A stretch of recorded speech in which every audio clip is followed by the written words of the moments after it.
challenged his audience and the establishment. Some considered him a saint, others the essence of evil.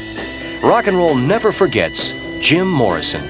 Join host Mary Turner for 3 hours of thought-provoking music and interview. Hear Morrison's story from the people who knew him best. Brought to you by Budweiser, the U.S. Army, and UltraSwim on the Westwood One Radio Network.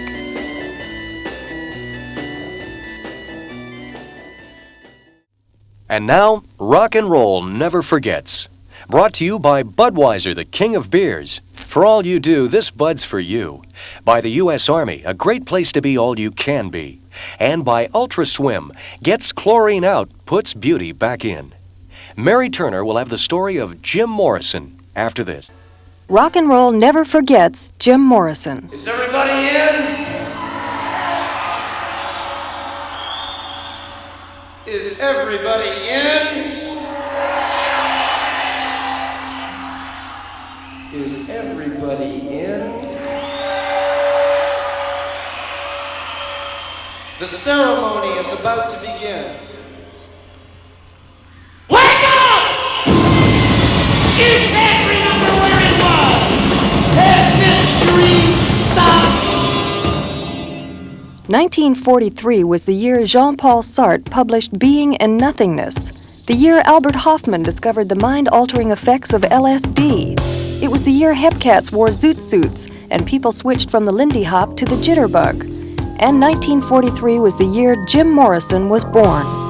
Awake. Shake dreams from your hair, my pretty child, my sweet one. Choose the day and choose the sign of your day, the day's divinity. First thing you see.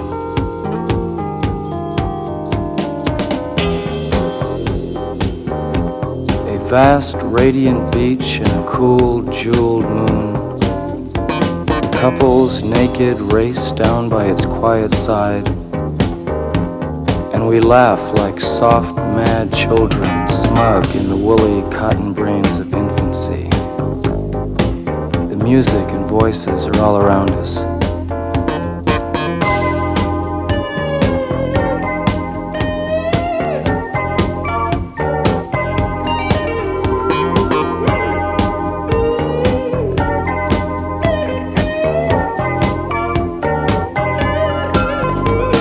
Choose, they croon, the ancient ones, the time has come again. Choose now, they croon, beneath the moon, beside an ancient lake. Enter again the sweet forest, enter the hot dream, come with us. Everything is broken up in dances. Born in Florida, James Douglas Morrison was the first child of Navy flyer Steve Morrison and his wife Clara. Following the end of the Second World War in 1945, the Morrisons moved often, as Jim's father climbed the military ladder all the way to admiral. As a teen, Jim's two passions in life were poetry and film. He was enthralled by the beatnik poets, Allen Ginsberg, Lawrence Ferlinghetti, Jack Kerouac, as well as by classic authors like James Joyce, Balzac, Jean Cocteau, and Arthur Rimbaud. By the mid-60s, Jim had moved to Los Angeles and enrolled in the UCLA Film School. A fellow student who was later to become one of Jim's closest friends was Frank Lisiandro. When he was on a one-on-one basis with you, he was shy and retiring, very interested in film, a scholar of, but at the same time his group of friends were and are those that remain the craziest human beings in existence. There's the pantheon of the off-the-walls that went to UCLA were Jim's friends. These people are legends in the film school history because they did whatever they wanted to do. Some of them created some very good films, but for the most part, they intended to disrupt the activities as much as possible, to have a revolutionary kind of film school, to come drunk or stoned to class, to criticize directors who would come and speak to the student body, showing them no courtesy. Jim was a part of this kind of craziness. Jim made one complete film at UCLA, an unusual short that Frank Lisiandro recalls was not very well received. Well, the faculty as one thought the film stunk. The student body were of mixed opinion. Jim's friends thought it was fabulous. The people who knew Jim just as a fellow student thought it was horrible because it didn't have any technique or it didn't have any whatever in it. In fact, it was made up of a lot of very interesting images that remain with most people who see it to this day. Startling, surrealistic images that I think only Jim was capable. I mean, I think he was much more mature in those kinds of things than most of us at that time, and he was able to come up with these images that were surreal. They were a mixture of kind of a mystic kind of feeling. They were extraordinary. It was like a Freudian dream. You know, there were men sitting around watching a stag movie, and the movie broke in the projector. I guess that was prophetic. And then they started making kind of animal faces at the screen, and they got mad because the film didn't come on again. And then a scene would shift, and there would be a blonde girl who takes off, a very tall, Nordic-looking blonde girl who takes off all her clothes and straddles the TV. And the image on the TV is a World War II movie with German soldiers marching almost as if coming out of her, with her straddling the TV. Startling kinds of incredible images that everybody said, wow. But at the same time, everybody said, what does it mean? Well, Jim didn't want to explain it, and professors didn't think much of the technique involved because maybe the lighting wasn't that good or the camera work wasn't that good. So finally, I think he probably got an F for the class.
You mean eat your dinner, eat your pork and beans.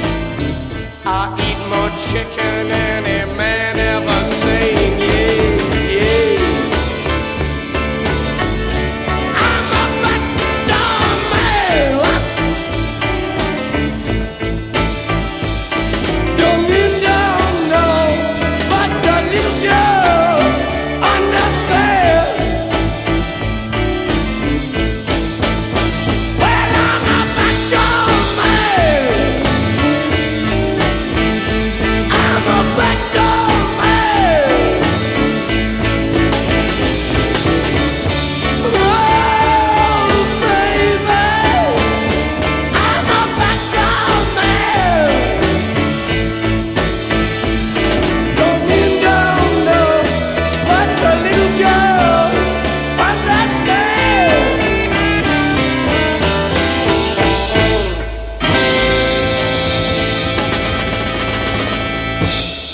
Following his graduation from UCLA, Jim hung out at the beach in Venice, California, experimenting with acid, writing poetry, and literally living on the roof of a friend's house. Then one day he ran into an old film school buddy named Ray Manzarek, who had put together a blues band. Jim read Ray some of the poems he had written, and Ray convinced him to put the poems to music and join the band as vocalist. Within a few short months, Jim and Ray got together with Robbie Krieger and John Densmore and named their group The Doors, after Aldous Huxley's Doors of Perception. They rehearsed in a friend's apartment for a while, and then got some gigs on the Sunset Strip, where The Doors became the regular house band at the Whiskey A Go-Go. That's where Paul Rothchild, who later became their producer, was sent by Elektra Records to check them out. During the first set, I thought to myself, I don't get it. This is awful. Plain awful. And because I know that not everybody can play to the top of their form every time out, I said, okay, I'm going to stay for the second set. And the second set was near brilliant. I mean, it was yin-yang. It was different sides of the coin. Same guys got up on stage, but you could have fooled me. The first set was awful. The second set was brilliant. And I went up. I didn't dare go up to see them in the dressing room after the first set because I had nothing to say to them.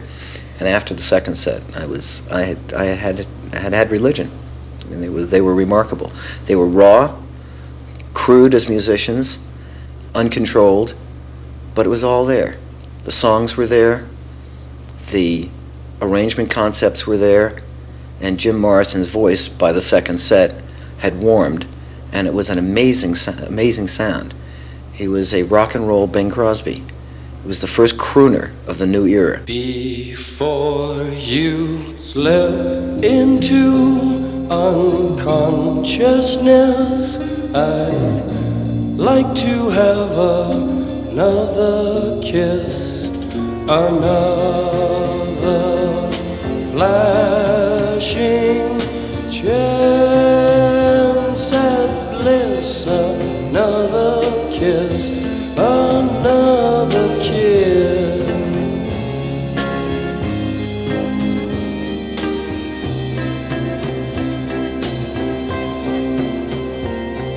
The days are bright and filled with pain. Enclose me in your gentle rain. The time you ran was too insane. We'll meet again. We'll meet again.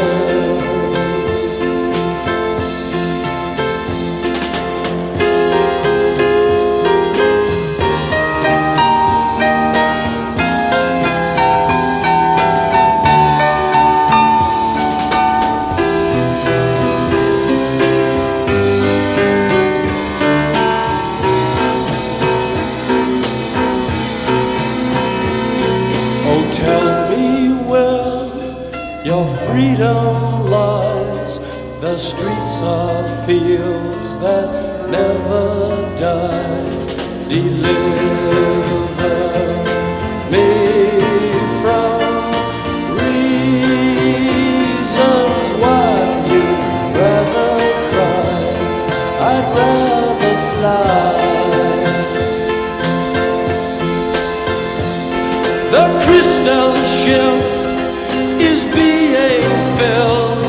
1,000 girls, 1,000 thrills, 1,000,000 ways to spend your time. When we get back, I'll drop a line. When the Doors first started rehearsing, Jim was embarrassed about his voice, and at their first gigs he often sang with his back to the audience. But by the time Paul Rothchild saw him at the Whiskey in 1966, that was changing. He was definitely facing the audience. No question about that. There's one thing about Jim Morrison's stage presence. By today's standards, he had none. Taking the celebrity away from him and just watching him as a performer, there was not much to watch. And if you look at film of him, you'll see that there's not much to watch. What he did mostly on stage was take the microphone, hang it about at nose level, and then take both hands and put it on top of the microphone and stay there as if he were hanging on to the mic stand for dear life, with his hands and the mic in front of his face. Then he'd do some jumps. Later on in his career, he'd crawl around on the floor in a snake-like fashion. Jim was uncomfortable, especially during the early part of his career, with stage. He was, and he kept saying, he was a poet, and that was an uncomfortable place for him. What got him to come up with an attitude on stage was that he and the rest of the group came out of the UCLA Film School. And Jim was always very theatrically minded. And he liked to explore the darker sides of people's subconsciouses.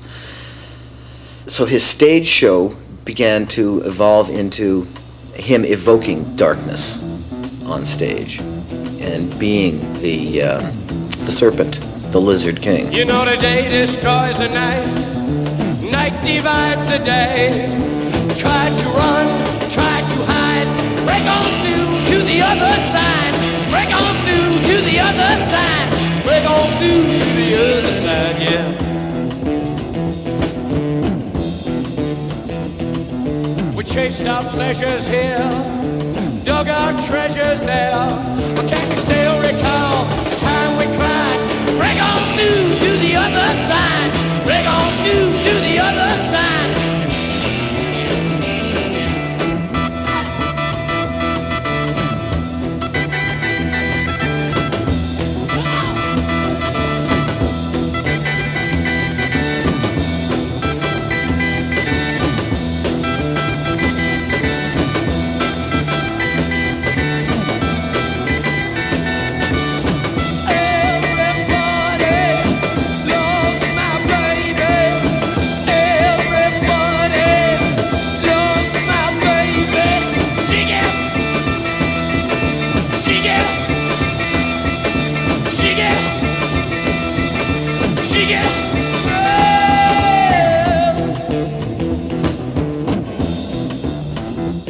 I found an island in your arms, country in your eyes, arms that changes, eyes that line.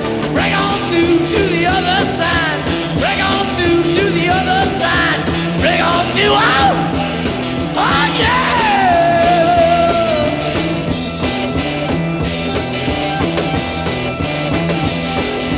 Plain to see, week to week, day to day, hour to hour, day to straight, deep and wide. Break on through to the other side, break on through to the other side, break on through, break on through, break on through, break on through.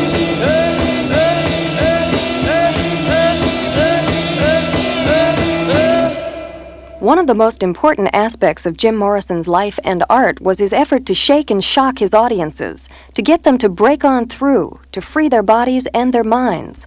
More on that, Jim's conflict with the police, his two-sided relations with women, and the bum rap in Miami, when we continue with Rock and Roll Never Forgets. I'm Mary Turner. The Doors' first album was recorded in 1966, and as producer Paul Rothchild recalls, the group had high hopes and a big surprise. When we completed the album, we were convinced that Break On Through was a smash, and we were going to follow it up with 20th Century Fox, and that the emerging FM stations might play Light My Fire. The end was out of consideration. Totally out of consideration. We thought that was going to become an avant-garde underground hit. You know, just a word-of-mouth hit. Light My Fire was never in consideration as a hit single. You could have fooled all of us in the studio. None of us had picked it in the studio. None of us, and even at the record company, nobody had picked it as a hit. But during the recording of the album, we all knew that we were making a very special record.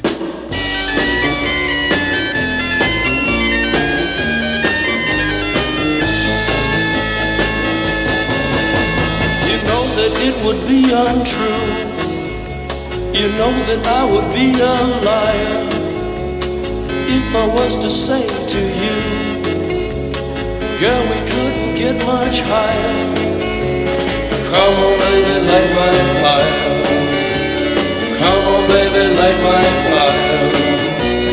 Try to set the night on fire. The time to hesitate is through.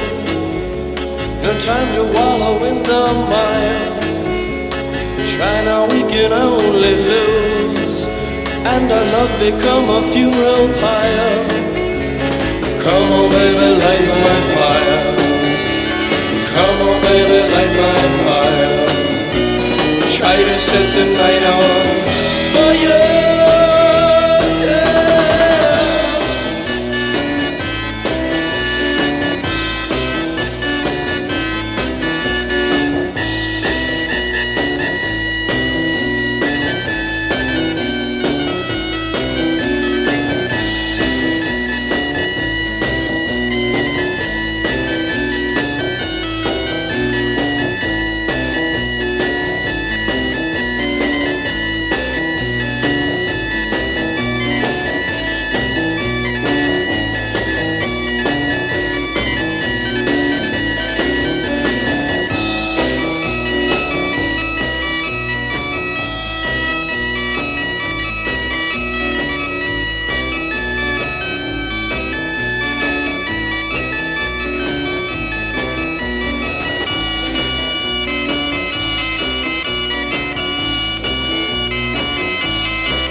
No time to wallow in the mire.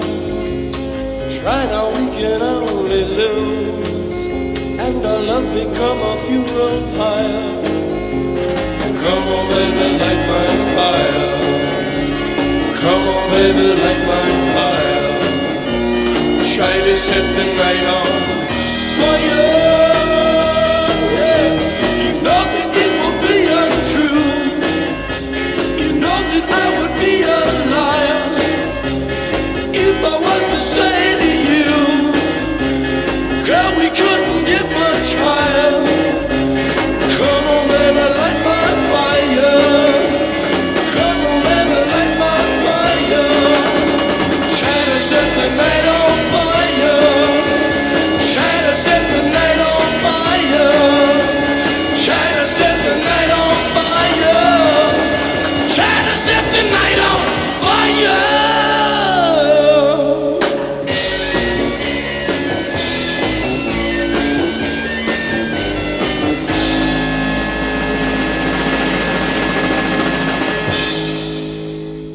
By August 1967, Light My Fire was the #1 record in the nation, and due to audience requests, a lot of AM stations were playing that complete version instead of the edited single.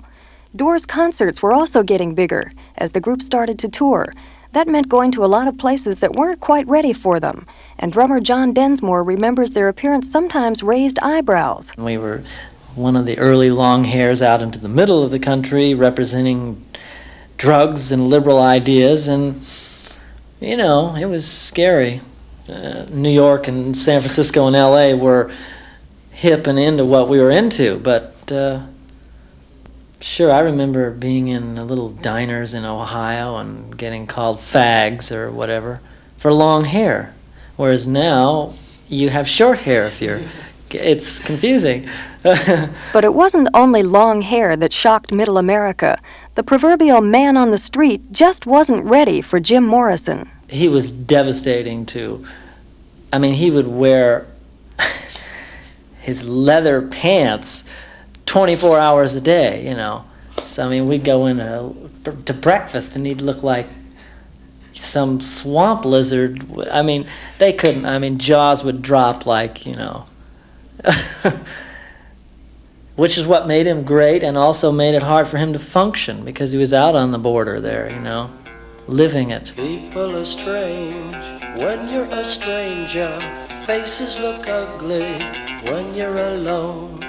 Women seem wicked when you're unwanted. Streets are uneven when you're down. When you're strange, faces come out of the rain. When you're strange, no one remembers your name. When you're strange, when you're strange, when you're strange. People are strange when you're a stranger. Faces look ugly when you're alone. Women seem wicked when you're unwanted. Streets are uneven when you're down.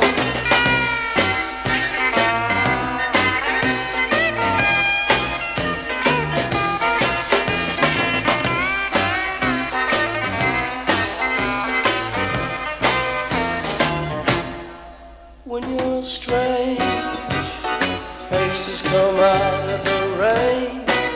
When you're strange, no one remembers your name. When you're strange, when you're strange, when you're strange. Alright, yeah.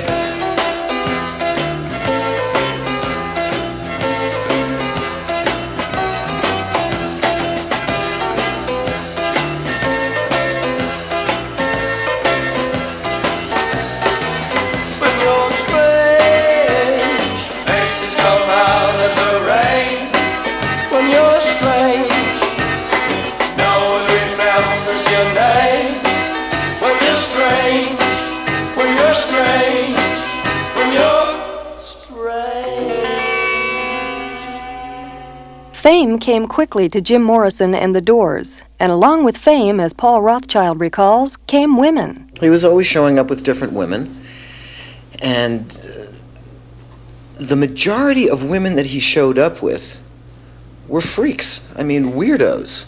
And in those days, I mean, for me to be shocked by the depravity of a human being was really taking a stretch. But he would show up with, I don't know. I mean, it doesn't sound like much, but like a completely freaked out go-go dancer who's was into demonism, right? Or somebody that he'd picked up on the street who'd just been brutally beaten and thrown out on a highway somewhere. He collected stray dogs, especially ones who were into mysticism, quirkiness, kinkiness, the lunatic fringe, because it was with these people. I mean, these people were fascinating to him because they were testing frontiers. Just the nice sweet girl next door didn't do it for him. Angels and sailors, rich girls, backyard fences, tents, dreams watching each other narrowly, soft, luxuriant cars, girls in garages stripped, out to get liquor and clothes, half gallons of wine and 6-packs of beer. Jumped, humped, born to suffer, made to undress in the wilderness. I will never treat you mean, never start no kind of scene. And I'll tell you every place and person that I've been.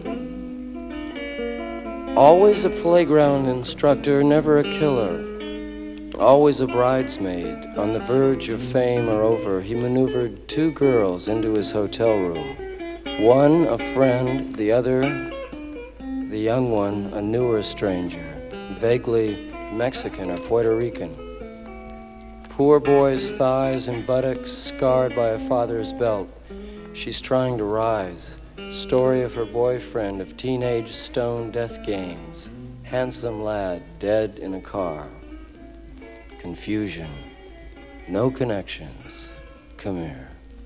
I love you. Peace on earth.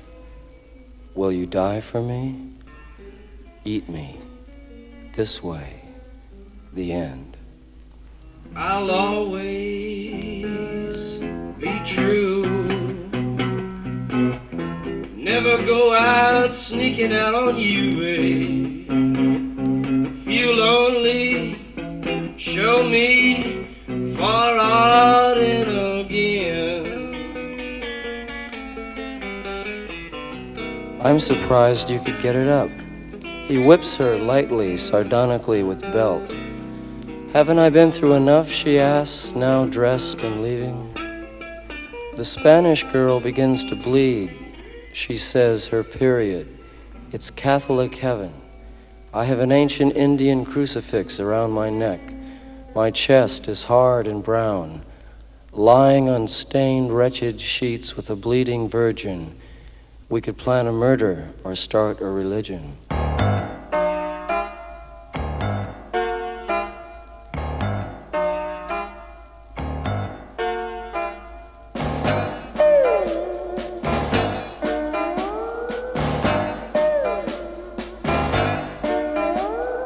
Let's swim to the moon, let's climb through the tide, penetrate the evening that the city sleeps too high.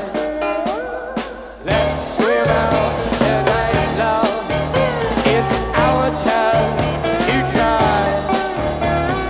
Park beside the ocean on our Moonlight Drive.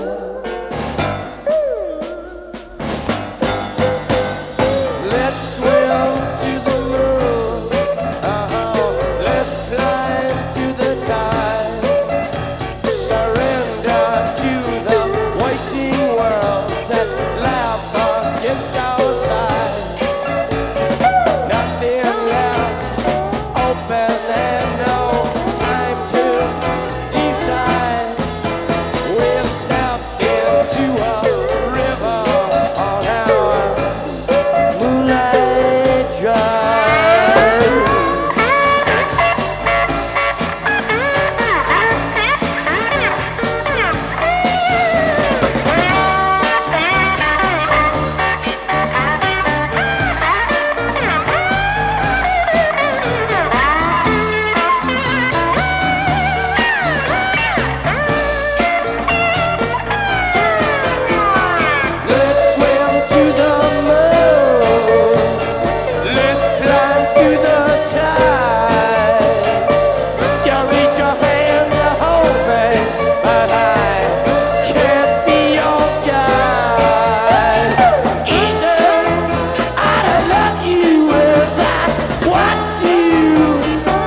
Though Jim Morrison experienced the company of a wide variety of different, unusual women, there was another side.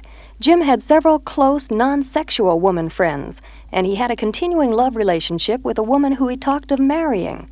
More on that, New Haven, Miami, and Morrison the Poet when we continue with Rock and Roll Never Forgets. I'm Mary Turner. Rock and Roll Never Forgets, Jim Morrison.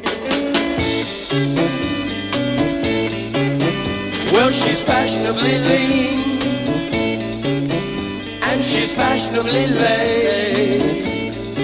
She'll never rank a scene, she'll never break a day. But she's no drag, just watch the way she walks. She's a 20th century fox. She's a 20th century fox. No cares, no fears, no ruin years, no clocks. She's a 20th century fox.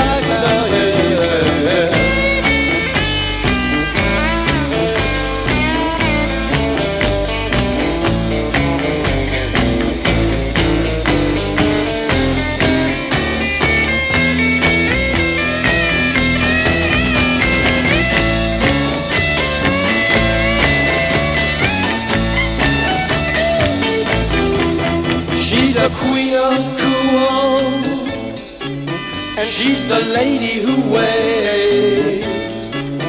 Since her mindless school, it never hesitates. She won't waste time on elementary talk, 'cause she's a 20th century fox. She's a 20th century fox. Got the world locked up inside a plastic box. She's a 20th century fox, oh yeah.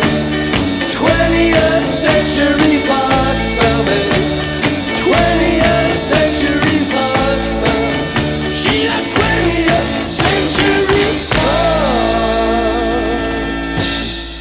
Though Jim Morrison enjoyed the company of many different women, there was one who was very special and became his soulmate. Her name was Pamela Corson, and he'd met her in the early days before the Doors got famous. They lived together on and off to the day he died, and as record producer Paul Rothchild recalls, had a strong but turbulent relationship. Pamela, interestingly enough, was the nice, sweet girl next door. She was really a vision. She was this sweet, lovely red-headed girl who, because of Jim, went on his trip and would encourage him to test her, and and vice versa. So they had this strange dichotomy going on between them. It was Jim's hold on the middle-class past, and he kept saying, "I am a middle-class American and proud of it." When all the other Doors were going out and buying fancy foreign cars, he'd say, no, a good American car is what I want. You can keep all that other crap. I want a good American car. And he went through about 6 of them a year, either smashing them up or forgetting where he left them or giving them away. But with Pamela, she was the exception. She was sweet and lovely, and he tried her severely. He took her to the wall mentally, over and over and over.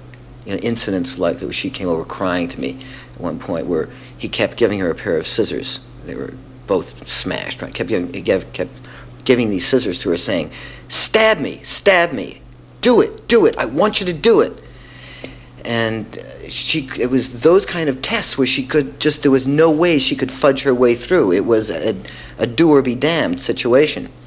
And she never knew whether he actually wanted that or wanted to see if she would go to that frontier.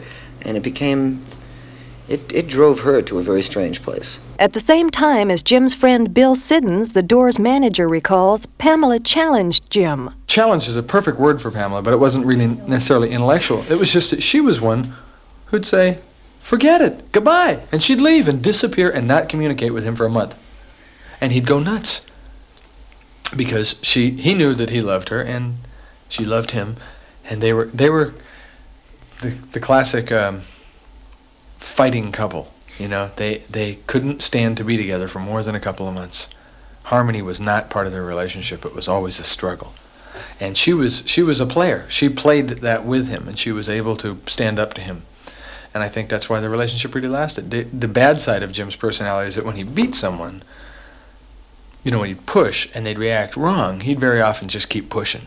And he'd get ornery. And he'd get real mean. He could be a total raving asshole, the kind of person that deserves to be murdered, you know, for what he's doing at that point in time. And yeah, I think that he probably was very damaging to some of the females that he knew. Because they, you know, like I say, he was just beyond too many people. They didn't understand what he was doing, why he was doing it, and they weren't centered enough people themselves to be able to deal with it. They were lost little girls, as it were, that didn't know anything but Jim the rock star or whatever. So in that case, he could be abusive and use people and be cruel. Love me 2 times, baby. Love me twice today. Love me 2 times, girl. I'm gone away. Love me 2 times, girl. 1 for tomorrow, 1 just for today. Love me 2 times, I'm gone away.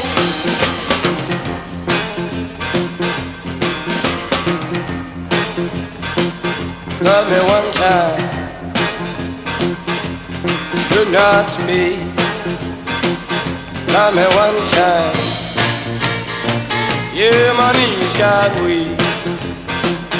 Love me 2 times, girl. Love me all through the week. Love me 2 times, I've gone away. Love me 2 times, I've gone away. Oh yeah!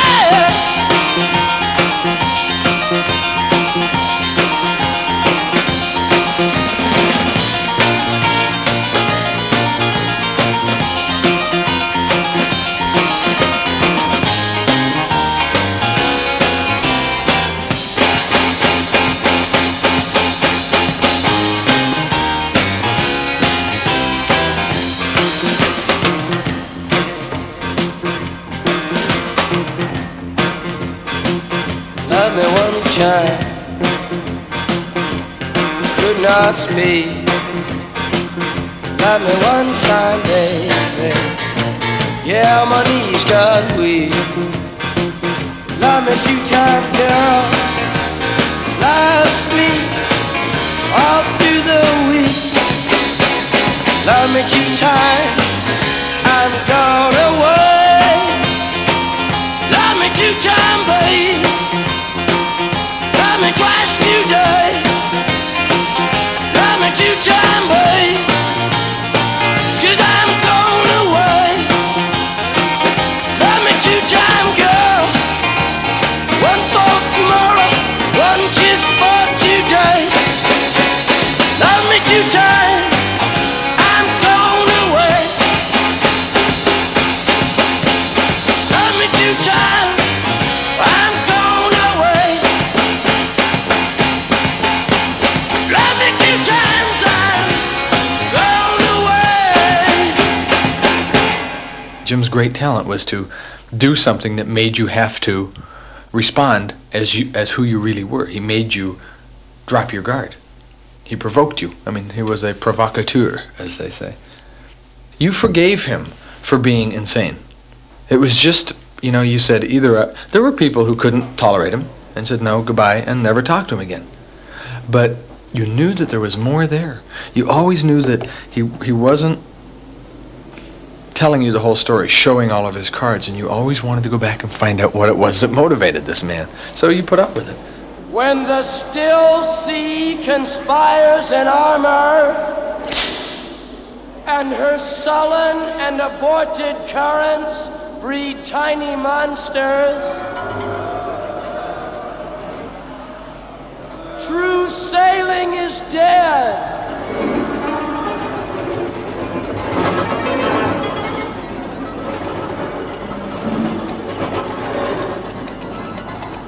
Awkward instant, and the first animal is jettisoned. Legs furiously pumping their stiff green gallop, and heads bob up, poise, delicate, pause, consent, in mute nostril agony, carefully refined and sealed over.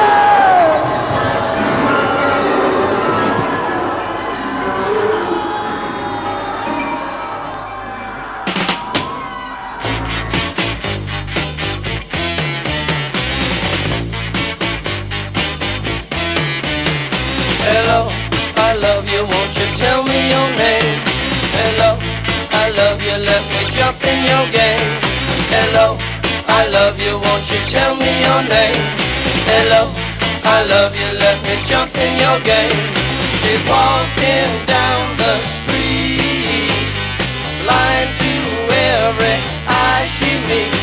Do you think you'll be the guy to make the queen of the angels sigh? Hello, I love you, won't you tell me your name? Hello, I love you, let me jump in your game. Hello, I love you, won't you tell me your name? Hello, I love you, let me jump in your game. She holds her head so high, like a statue in the sky. Her arms are wicked and her legs are long. When she moves, my brain screams out this song. Sidewalk crouches at her feet, like a dog that begs for something sweet. Do you hope to make her see you, fool? Do you hope to pluck this dusky jewel? Hello! Hello! Hello! Hello! Hello! Hello! Hello! I want to leave my face.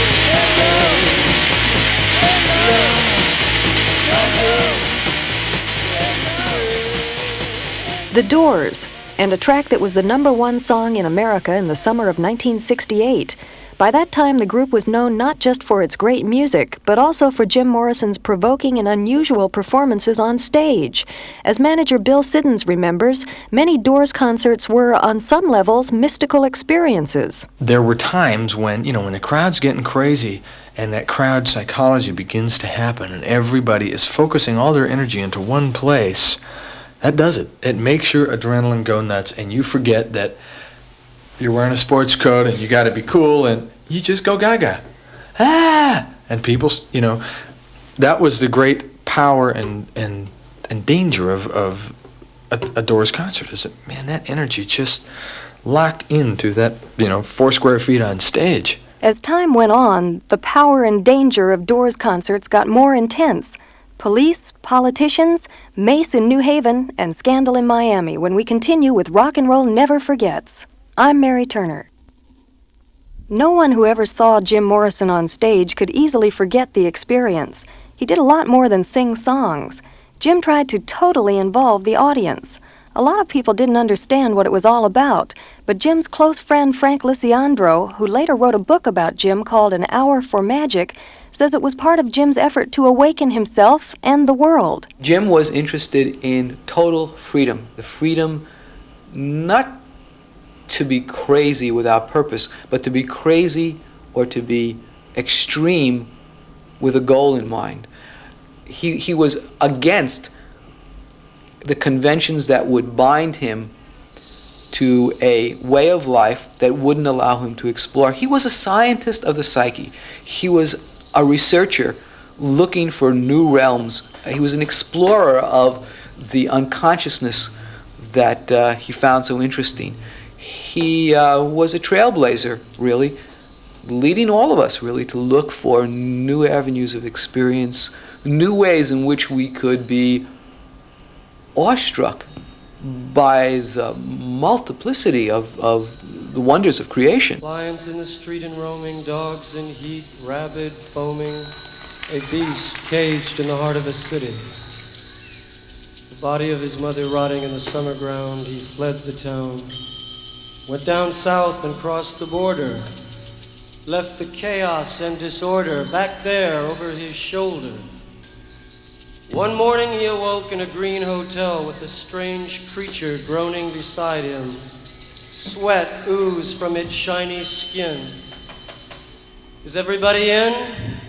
The ceremony is about to begin.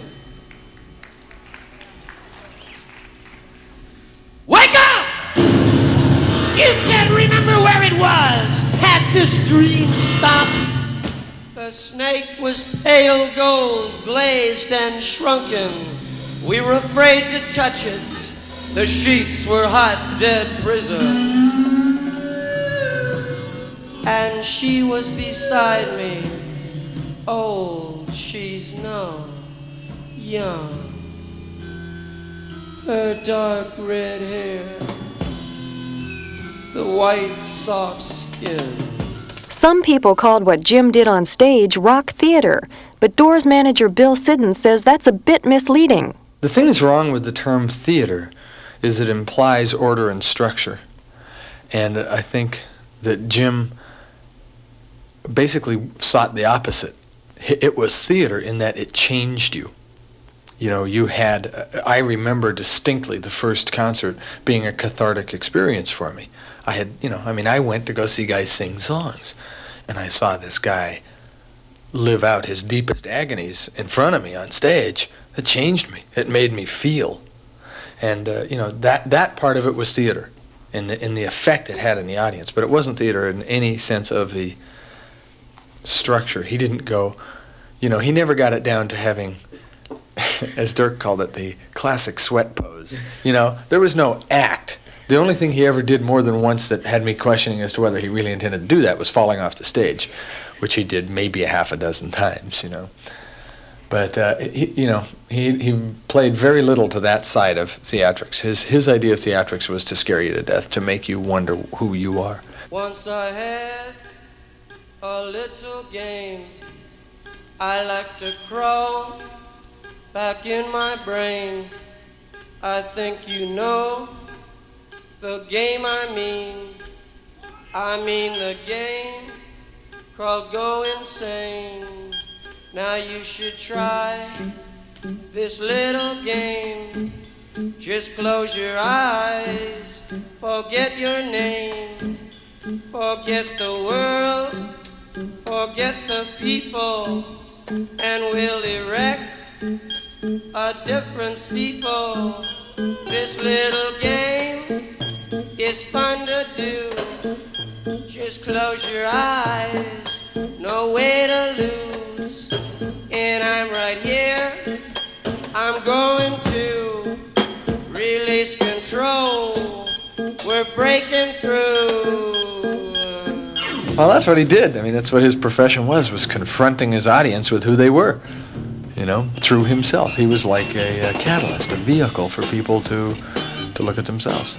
Because the things that he did on stage were things that, what he communicated to you on stage were things that lived inside your body. You just didn't let them out very often. With the clock said it time to close now,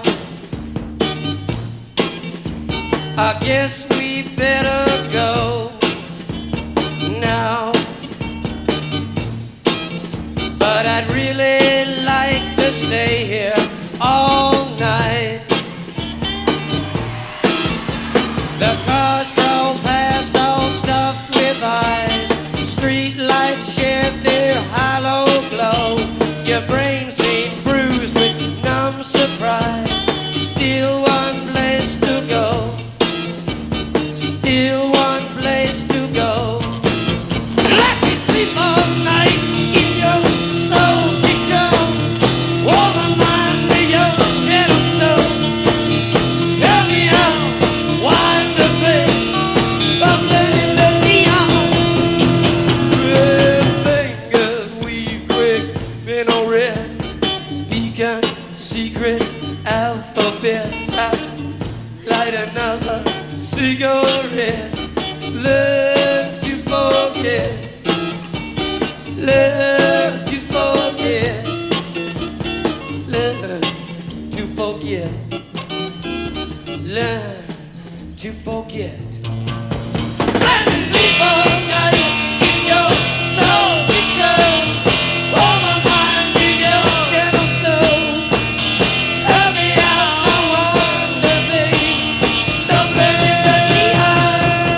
your fingers weave quick minarets, speaking secret alphabets. I light another cigarette.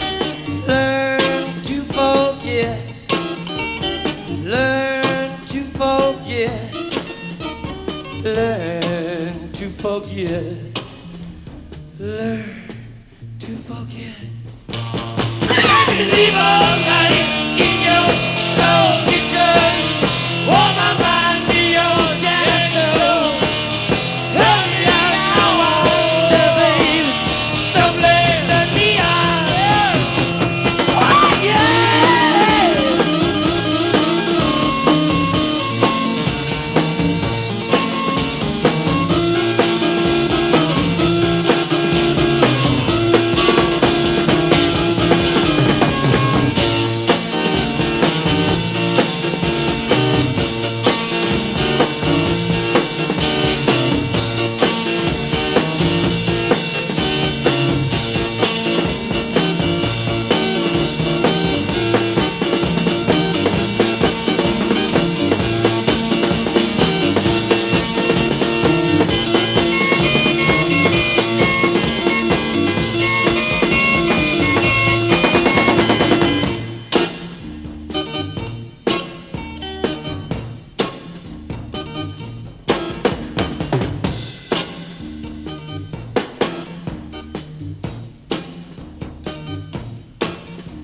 The cop said it time to close now. I know I have to go now. Really wanna stay here all night. All night. All night. All right, all right, all right, all right, all right. Thank you very much. Thank you. By mid-1968, Doors concerts were becoming legend. The experience was something new, and as producer Paul Rothchild recalls, Morrison was gaining more confidence. Jim discovered his power. And again, we have the influence of several people in his life who encouraged him to reach the people and to try to push the movement forward. The movement was an anti-establishment movement on every front during the late 60s. I mean, there was the war thing, there was the civil rights thing, and it was all confrontation.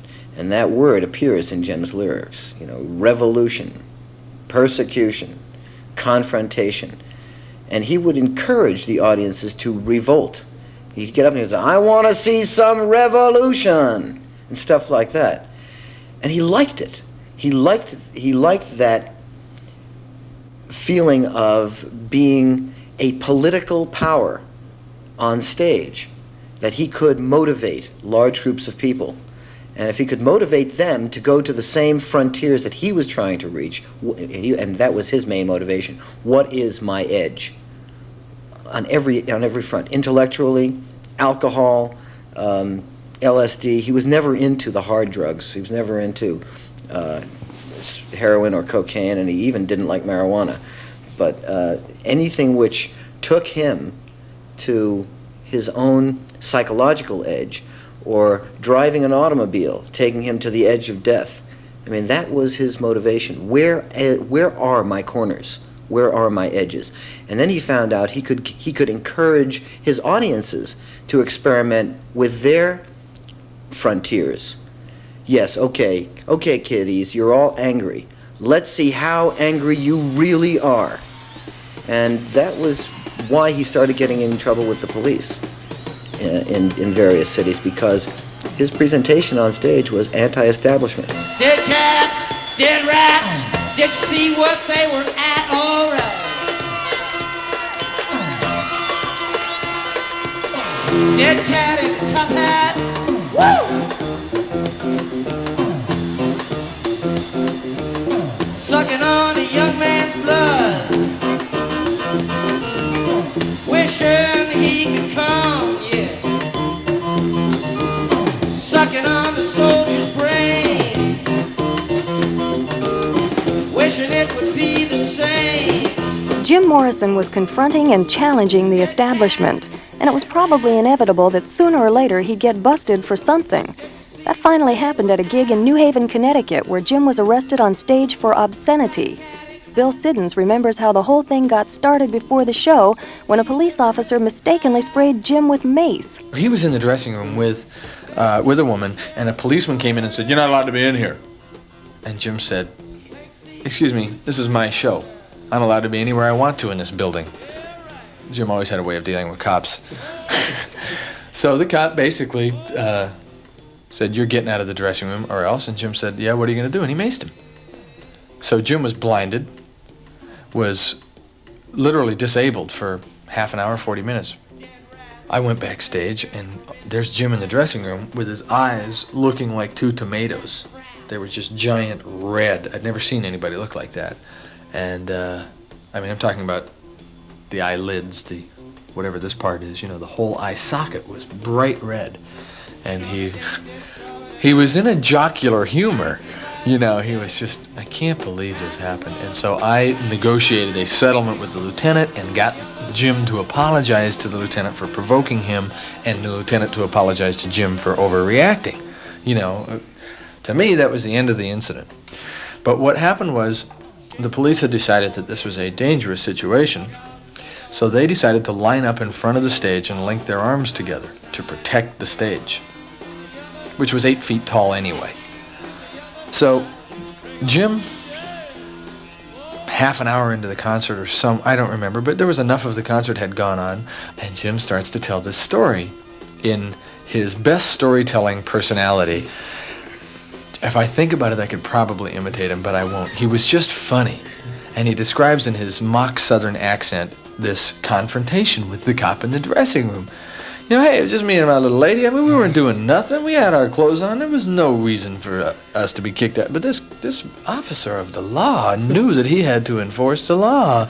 And he did this whole mocking thing on the cops for 5 minutes. He told the funniest story.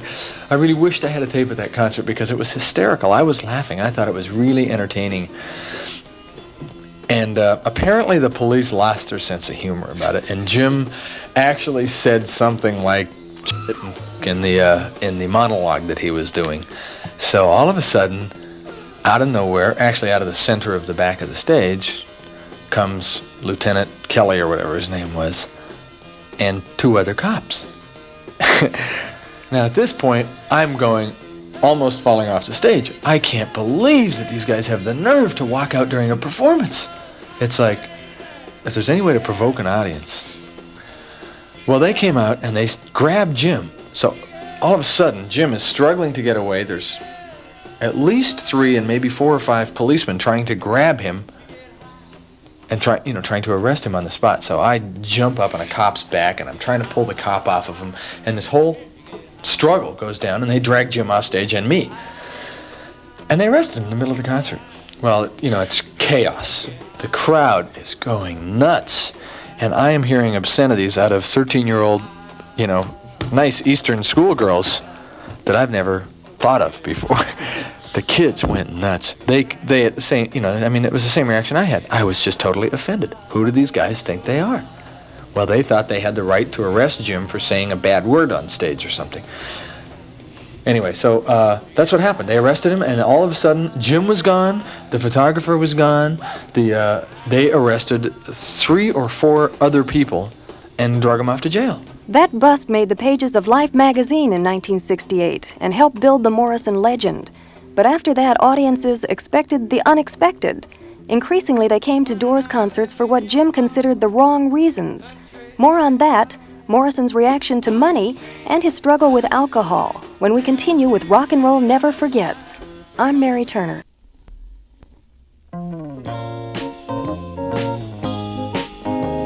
Rock and Roll Never Forgets Jim Morrison. She lives on Love Street, lingers long on Love Street. She has a house and garden. I would like to see what happens. La la la la la la la. La la la la la la la. La la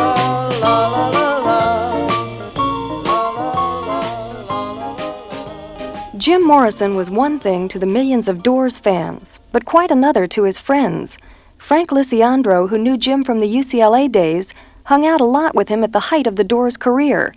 And the Jim Frank knew was one of the guys, an intellectual, but also, believe it or not, a football fan. Well, he did like football, and we used to talk about football. Matter of fact, I remember we went to some Rams games together. We played some touch football together. He liked to hang out in pool halls and beer halls and drink beer and shoot pool and listen to the jukebox of an afternoon. He was one of the guys, kind of one of the guys. You might say that if he lived in Alabama, he'd hang out at the gas station with the other guys around the Coke machine, or whatever that scene is in Alabama at the pool hall. He would always be one of the guys. He was a manly man. But if you wanted to talk about Kafka, he'd talk about Kafka, even while playing pool. Now that's pretty much of a strange combination. He was very much of a gentleman. He was courteous. He had learned, obviously, all the rules of etiquette and manners. And when he was growing up, he would rise from the table if a lady was being seated. He would hold the door for a woman. He would open the car door for a woman. He had a lot of civility that only what we consider a Southern gentleman kind of attitude. And that's one reason Jim was able to have several good non-sexual woman friends, like Frank's wife, Kathy, who was also Jim's secretary. I enjoyed being with Jim. I mean, it was always fun time, play time, but at the same time, there was always those possibilities of great conversations about anything you wanted to talk about. Jim knew everything. You know, he had a little bit of everything, and it was always fun being with him. He was very courteous, a very gentle man, in the real sense. He was also a little awkward at times. You know, he would trip over things. A very warm, friendly, human person that I'm very grateful that I had a chance to spend time with. Not to touch the earth, not to see the sun, nothing left to do but run, run, run, let's run. Let's run. House upon the hill, moon is lying still, shadows of the trees, witnessing the wild breeze. Come on, baby, run with me. Let's run. Run with me. Run with me. Run with me. Let's run.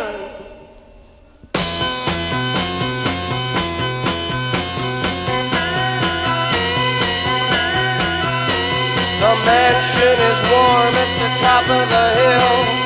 Rich are the rooms and the comforts there. Red are the arms of luxuriant chairs, and you won't know a thing till you get inside.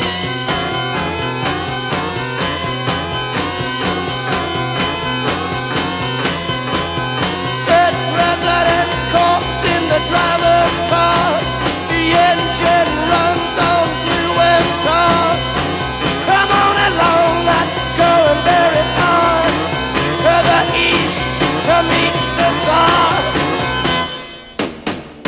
Run with me. Run with me. Run with me. Let's run.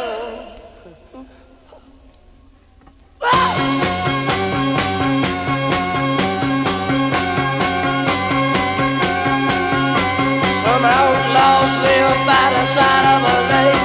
The minister's daughters in love with the snake, who live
I am a good king. I can do anything. He was considering being right on the edge of where reality broke down and there was chaos, where civilization broke down and there was the uncivilized, the unknown. Hey, that scares the hell out of most people. He didn't seem to have any fear about it at all. None. He could do it. He could go and walk right out to the edge, whether it was the edge of a building, whether it was the edge of consciousness, and actually stand out there and look around and see what it was to see and learn what it was to learn. I admired him a lot for that. Not that I could emulate that, but I admired it. On the other hand, being so concerned with the edge and the perimeter, he let go of a lot of the concerns we normally have. Changing your t-shirt every other day, making sure you got a fresh pair of socks once in a while, changing your clothes often. Didn't care about any of those things. I walked into a clothing store with him one time. I was going to buy some boots. Jim walked in the clothing store. I bought the boots. He bought a whole new outfit, left his old clothes at the clothing store and walked out. He changed his skin, just like that.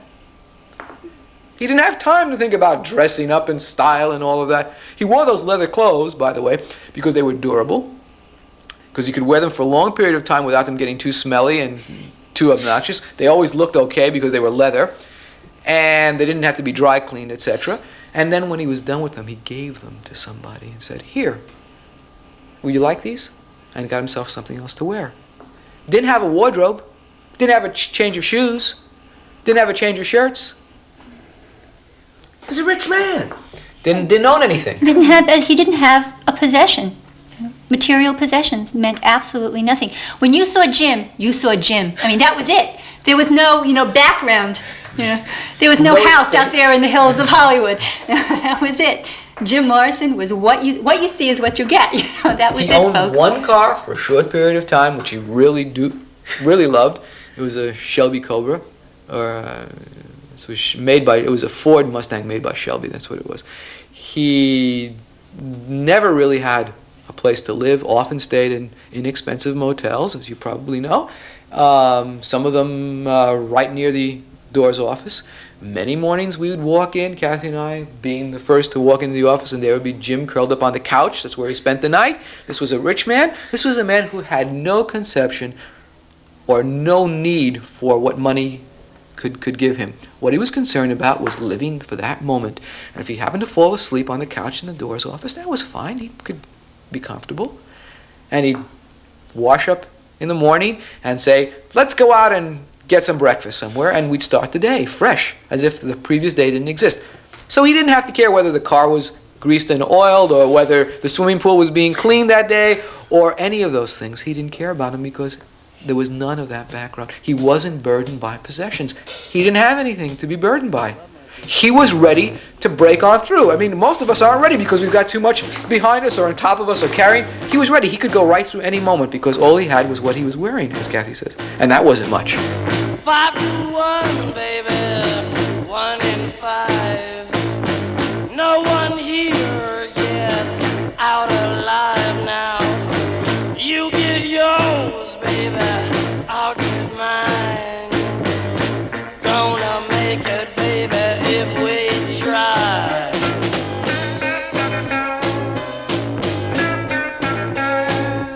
The old get old and the young get stronger.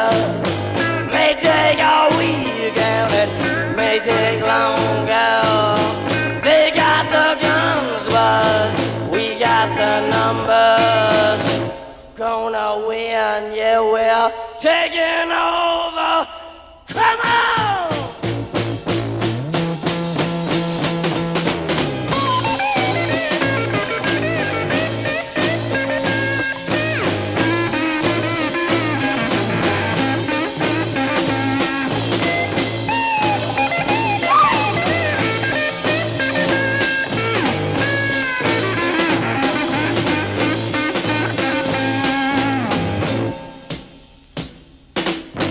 Your ballroom days are over, baby. Night is drawing near. Shadows of the evening crawl across the years. Yeah, walk across the floor with a flower in your hand, trying to tell me no one understands. Trading your hours for a handful of dimes. Gonna make it, baby, in our prime. Come together one more time. Get together one more time. Get together one more time. Get together. Get together one more time. Get together one more time. Get together one more time. Get together one more time. Get together, get together.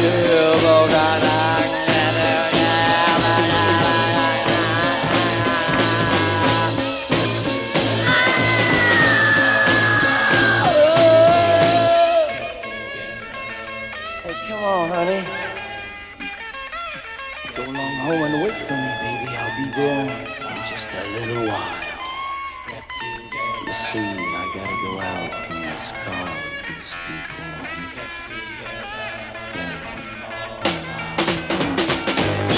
Get together one more time. Get together one more time. Get together, gotcha. Get together, gotcha. Take up in the mountains and love my girl. She looking good. Looking real good. Love you. Come on. By the time that album, Waiting for the Sun, came out in 1968, Jim Morrison was a superstar. The fame, money, and Jim's attitudes were starting to bring him the freedom he sought. But record producer Paul Rothchild says that freedom was a double-edged sword. I think fame and the amount of money available gave him access to stepping further and further outside the bounds of what he had been raised to be acceptable, as acceptability. And it is a massive freedom, that kind of celebrity. I mean, there's a lot of restrictions that are on celebrity, but the freedoms are the danger. And it's why so many great talents collapse, is because they cannot handle that much freedom, that much ability to do exactly what they want to do with no restraint. Success is a greater problem than failure. How to deal with it. We'll hear more on that struggle and the fascinating story of the bust in Miami when we continue with Rock and Roll Never Forgets. I'm Mary Turner. When I was back there in seminary school, there was a person there who put forth the proposition that you can petition the Lord with prayer.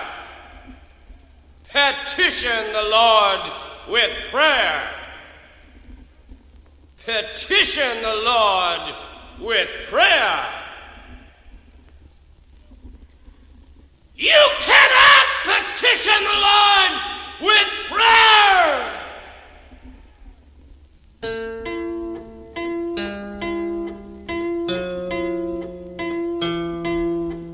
Can you give me sanctuary? I must find a place to hide, a place for me to hide.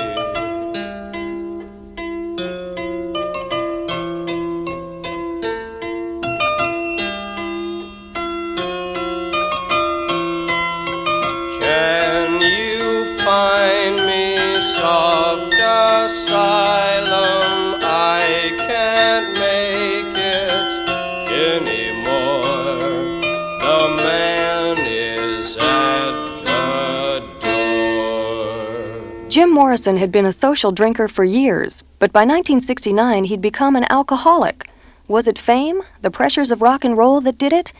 Jim's friend Frank Lisiandro feels the reasons went deeper. It seems to me that Jim drank to quiet the demons that were running around in his head.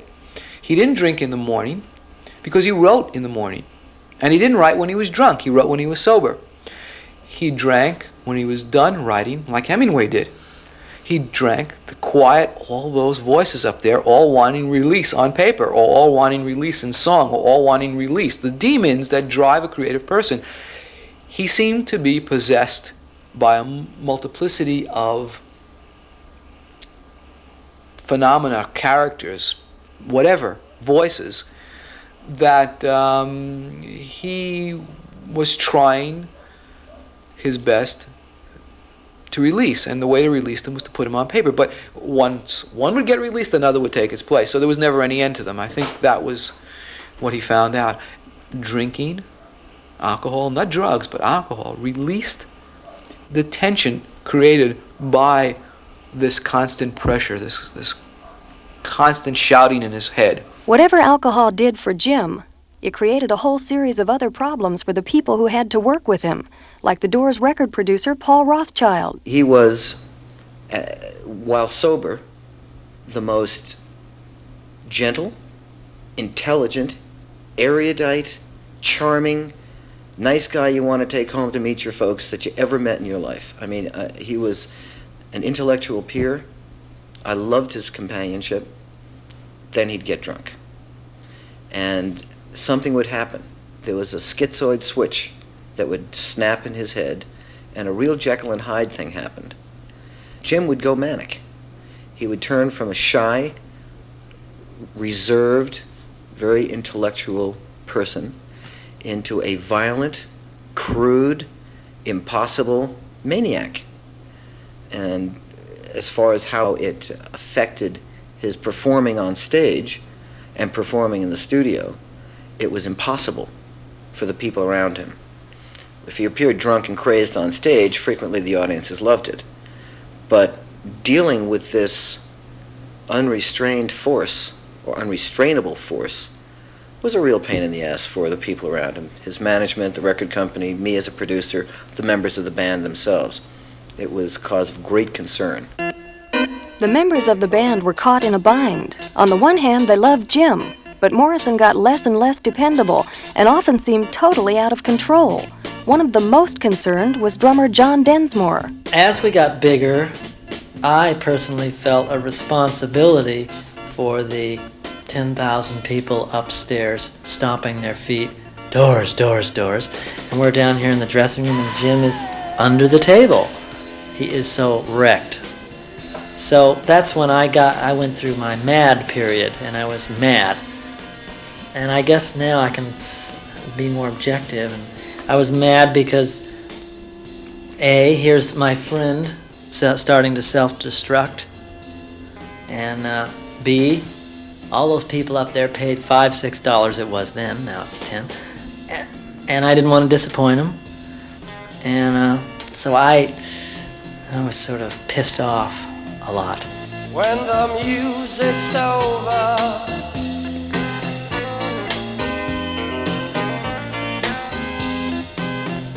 when the music's over here,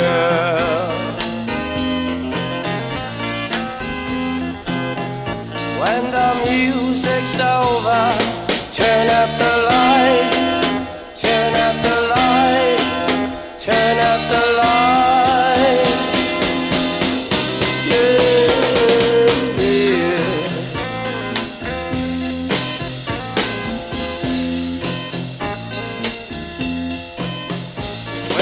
Music's over.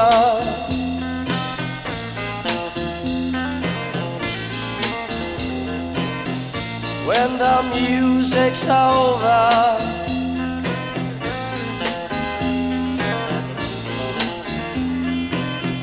When the music's over, turn up the lights, turn up the lights, turn up the lights.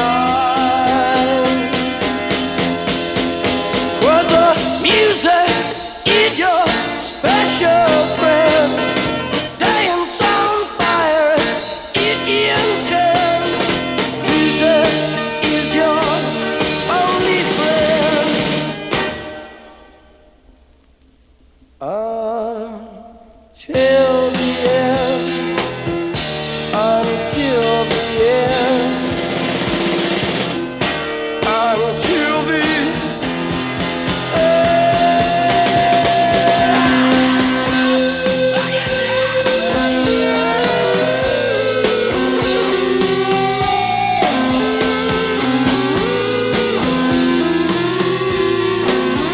I quit a couple times. Around the third or fourth album, I was storming out of the studio. That's it, god damn it! And next day I'd be back. Well, I mean, I just was trying to say that this guy is crumbling here, you know? And but then the other side of me, my meditation side, said, and I sort of believe this, if someone's going to change, really change, it's in here. I mean, you can tell them, don't drink, don't shoot that, everything. But, you know, when they, at the point they go, then they start, you know, and he felt and knew we weren't, at times we're not crazy about him really wrecking himself. I still wish I had said something. I would now. Cancel my subscription to the resurrection.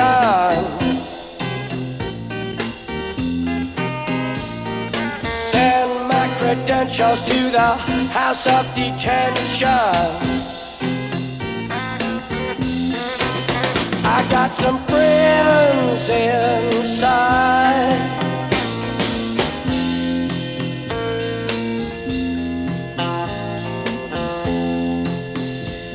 The face in the mirror won't stop. The girl in the window won't drop. A feast of friends, alive she cried, waiting for me outside.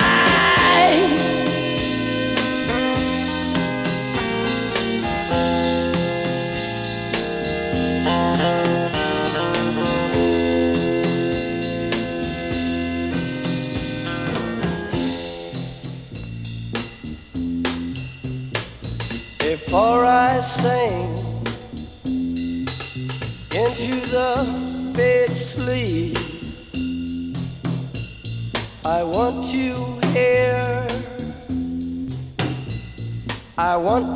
hear the scream of the butterfly.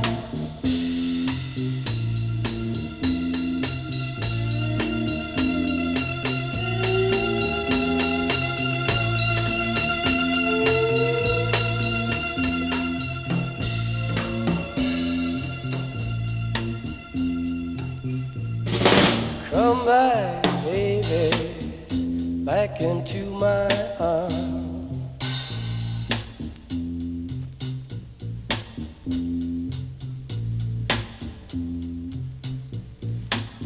We're getting tired of hanging around.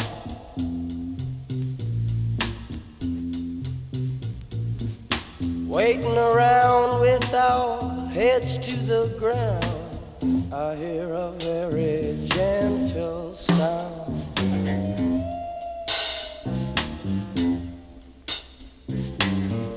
Very near yet very far, very soft yet very clear. Come today, come today.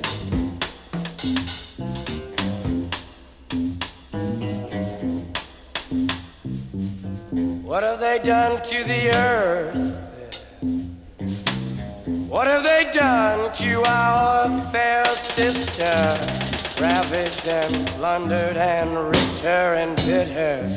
Stuck her with knives in the side of the dawn and tied her with fences and dragged her down. I hear a very gentle sound.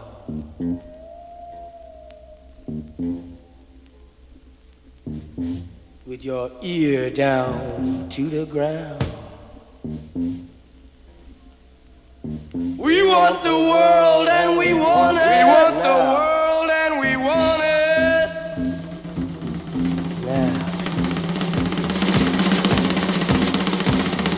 Now.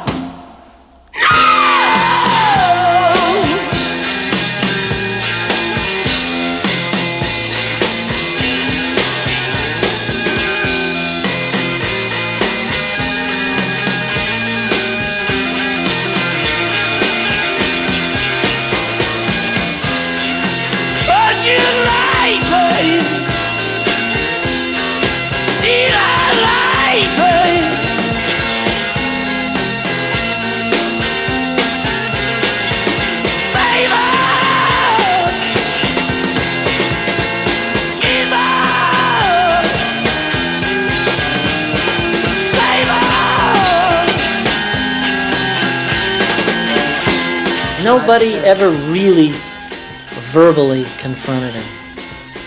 I asked Ray being the father figure of the band, why don't you, or did you, or would you, and he said, one time he told Jim to get a haircut, and Jim tore his head off. F you old fart, or something like that. You know, I don't know. I mean, Ray didn't want to, and Ray loved him. I was more frustrated. And 10-year perspective is, I mean, I'd love to talk to the guy now. So when the music's over,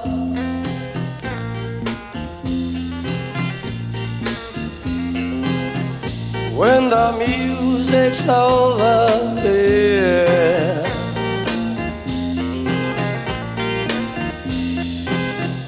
When the music's over, turn out the lights, turn out the lights, turn out the lights. While the music is your special friend, dance on fire is intense. Easy is your only friend.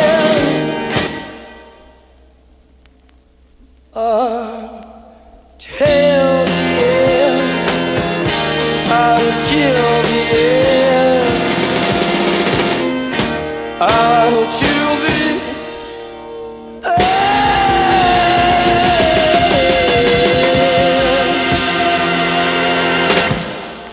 By 1969, alcohol, Jim's desire to challenge authority, and the reaction of local police had provoked audiences at a lot of Doors concerts. There was violence directed towards the cops and in some cases, near riots. A lot of people blamed Morrison, and John Densmore isn't sure they were totally wrong. He understood theatrics, and he extended himself a little, for sure.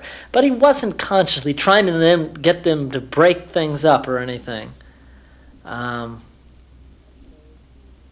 suppose we wanted that a little bit. Maybe to see if we could do it. Oh boy, did I say that? But what happened later was they came expecting that, and Jim felt frustrated that he had to perform, culminating in Miami.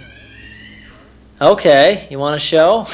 You didn't come here for music, you came for something else. The Miami concert was a turning point for Morrison and the Doors. Jim was busted for allegedly exposing himself on stage. We'll have that story and more when we continue with Rock and Roll Never Forgets. I'm Mary Turner.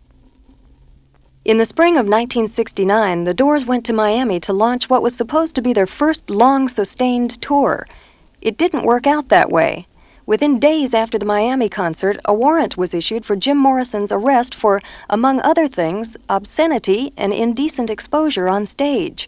For the story of what happened, let's start with Doors guitarist Robbie Krieger. First of all, the conditions there were really bad. Like they'd stuffed too many people into one big place.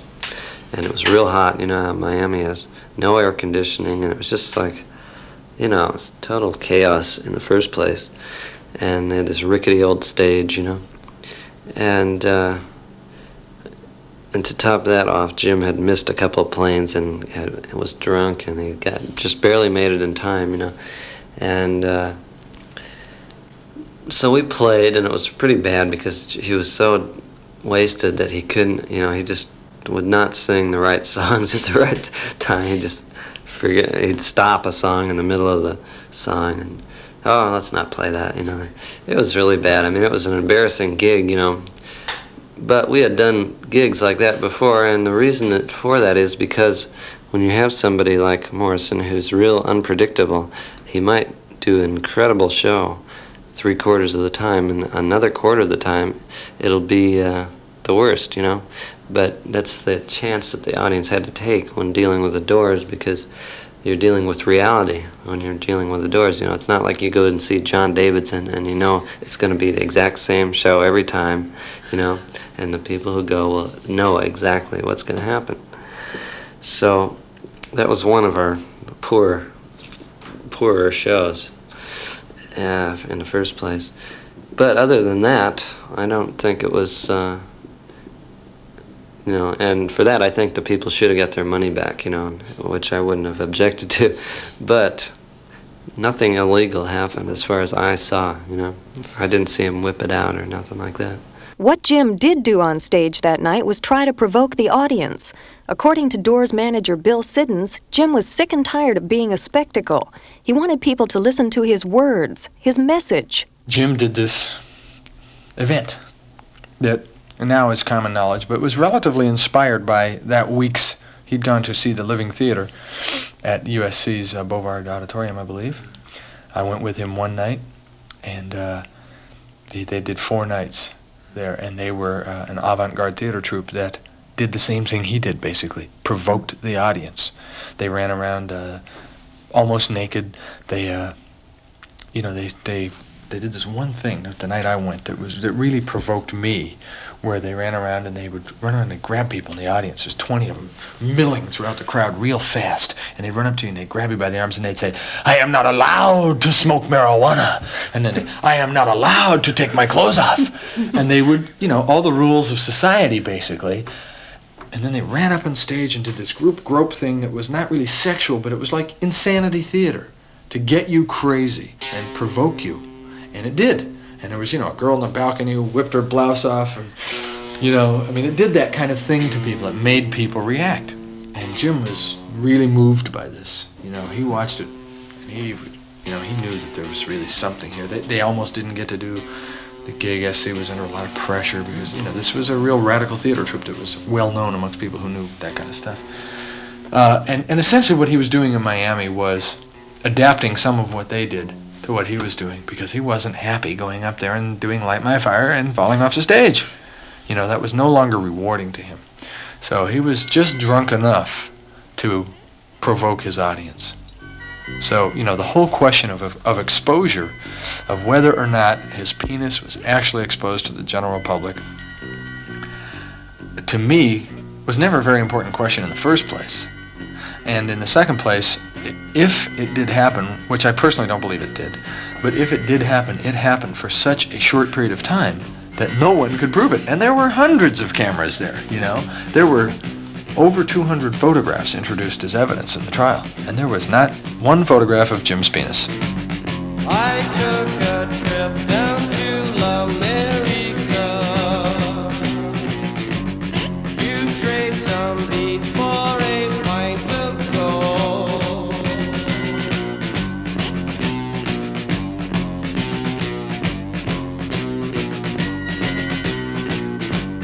I took a trip down to America to trade some beats for a pint of gold. L'America, l'America, l'America, l'America, l'America, l'America. Come on, people, don't you look so down. The rain man's coming to town and change your weather, change your luck, and then he'll teach you how to find yourself. L'America.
he was right. That's what they were there for. It was that kind of, rather than using sexuality as something to be cathartic and to grow from, it was something that was what you see in the street corners of every street in L.A. these days, you know, L.A. Star magazine, and then girls with legs spread and tits sticking out. It was, you know, it was that mentality that he was railing against that night. It was saying, what the hell, you know, don't my words mean anything to you? Don't these songs mean anything to you? What is this about the spectacle that is so? He didn't understand. That was one thing about himself he didn't understand. He didn't really understand the power that he had on people, the effect that he had on people. And when 14,000 people got in a room and let him know what they wanted, it scared him. It intimidated him. It made him go, well, wait a minute. I want to control this situation. I don't work for you. I don't work for nobody. And what happened was that happened somewhere between New Haven and Miami. He began to work for his crowd. And he didn't really find that satisfying unless he could make it transcend that experience. And that was where the provocateur self-perpetuated, as it were. There were many strange things connected with Morrison's bust in Miami, not the least of which was the fact that it took almost a week to get out the warrant. And Bill Siddons remembers that the night of the gig there were lots of police around, but no one objected to Jim's show. I talked to like 3 cops, the leader and a couple of the cops there at that room, and I went down backstage and I talked to a half a dozen of the cops who worked the show, who were Miami policemen, and the consensus was, this guy's an idiot. These people won't pay to see him again. He just hurt himself. We don't care. The cops didn't see anything wrong. They didn't see anything, the question of obscenity or bad words or anything never came up to the police. It was the politicians that it came up to.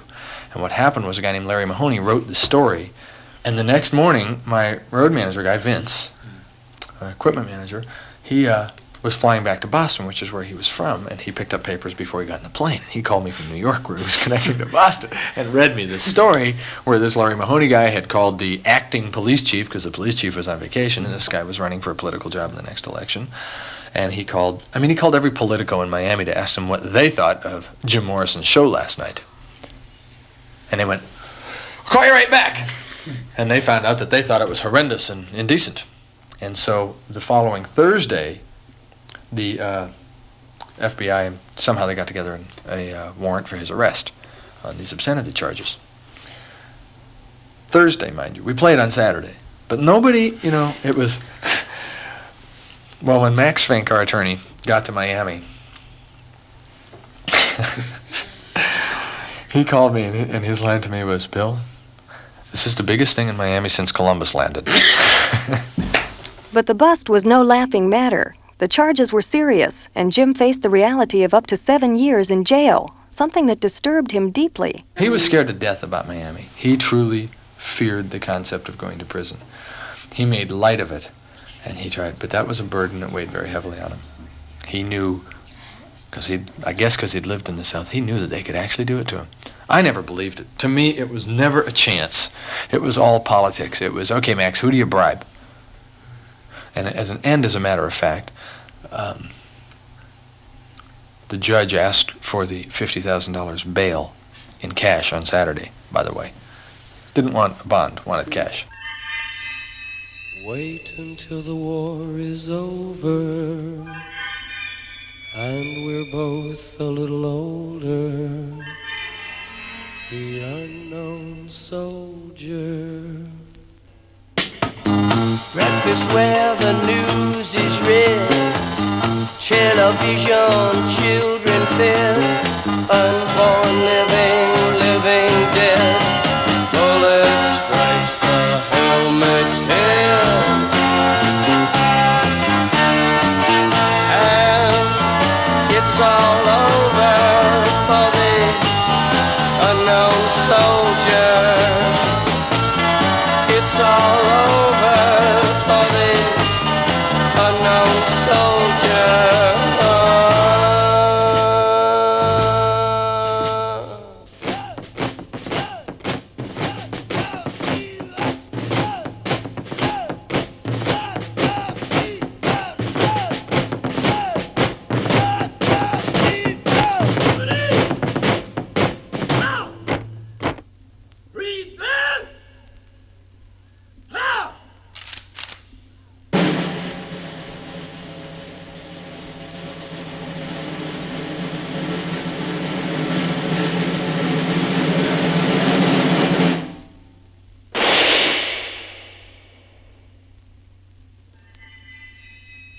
Make a grave for the unknown soldier,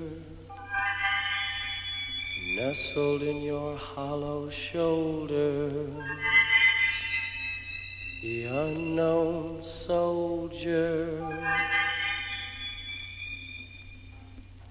Breakfast where the news is read, television, children fed. Bullet strikes the helmet's head.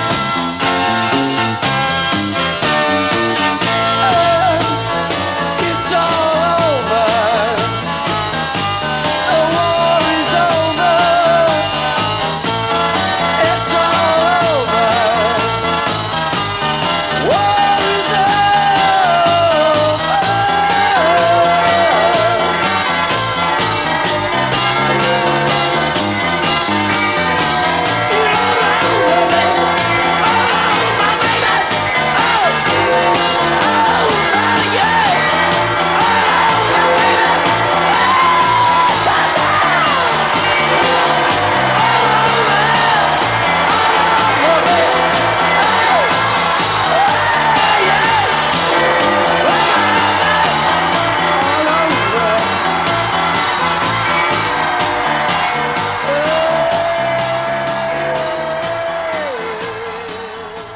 Ultimately, Morrison lost. He was found guilty of 2 of the 4 charges facing him and filed an appeal.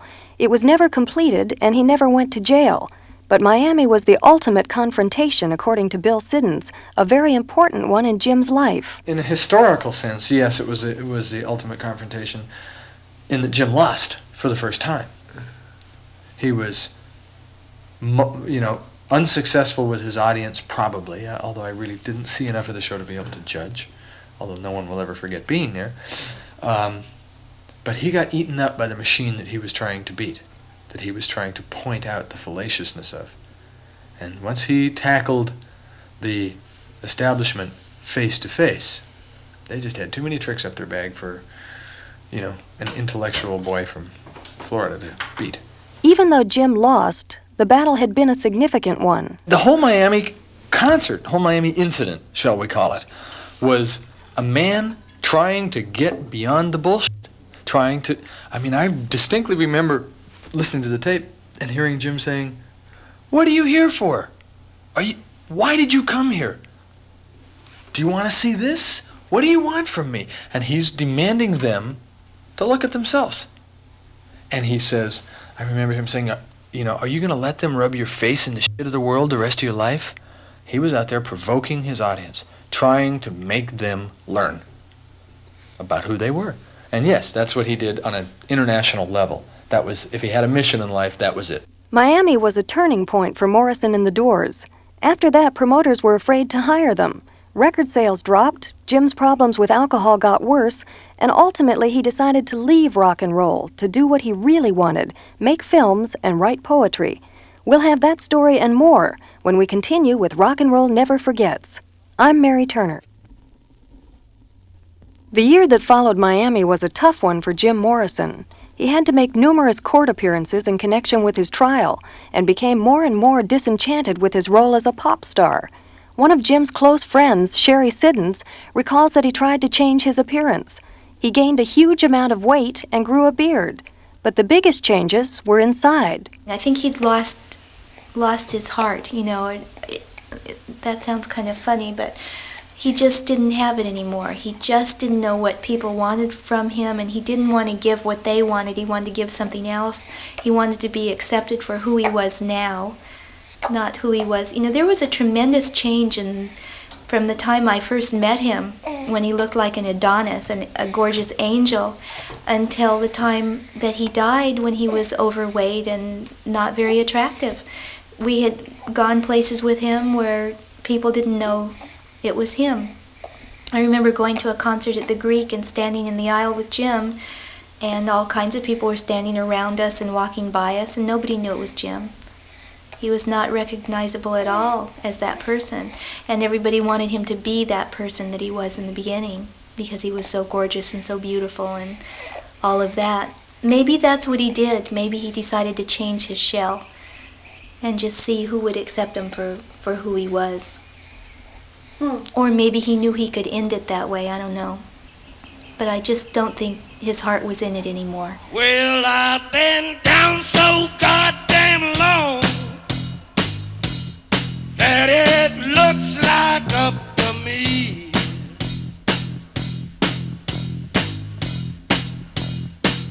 Well, I've been down so very damn long that it looks like up to me.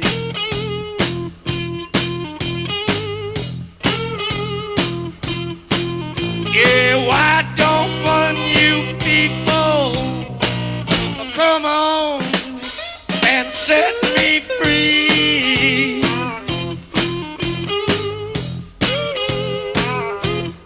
I said, Warden, Warden, Warden, won't you break the lock and key?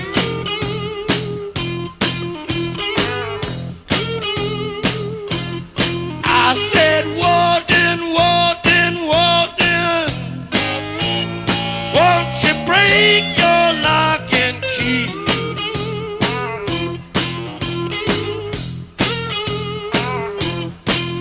Yeah, come along here, mister. Come on, let the poor boy be.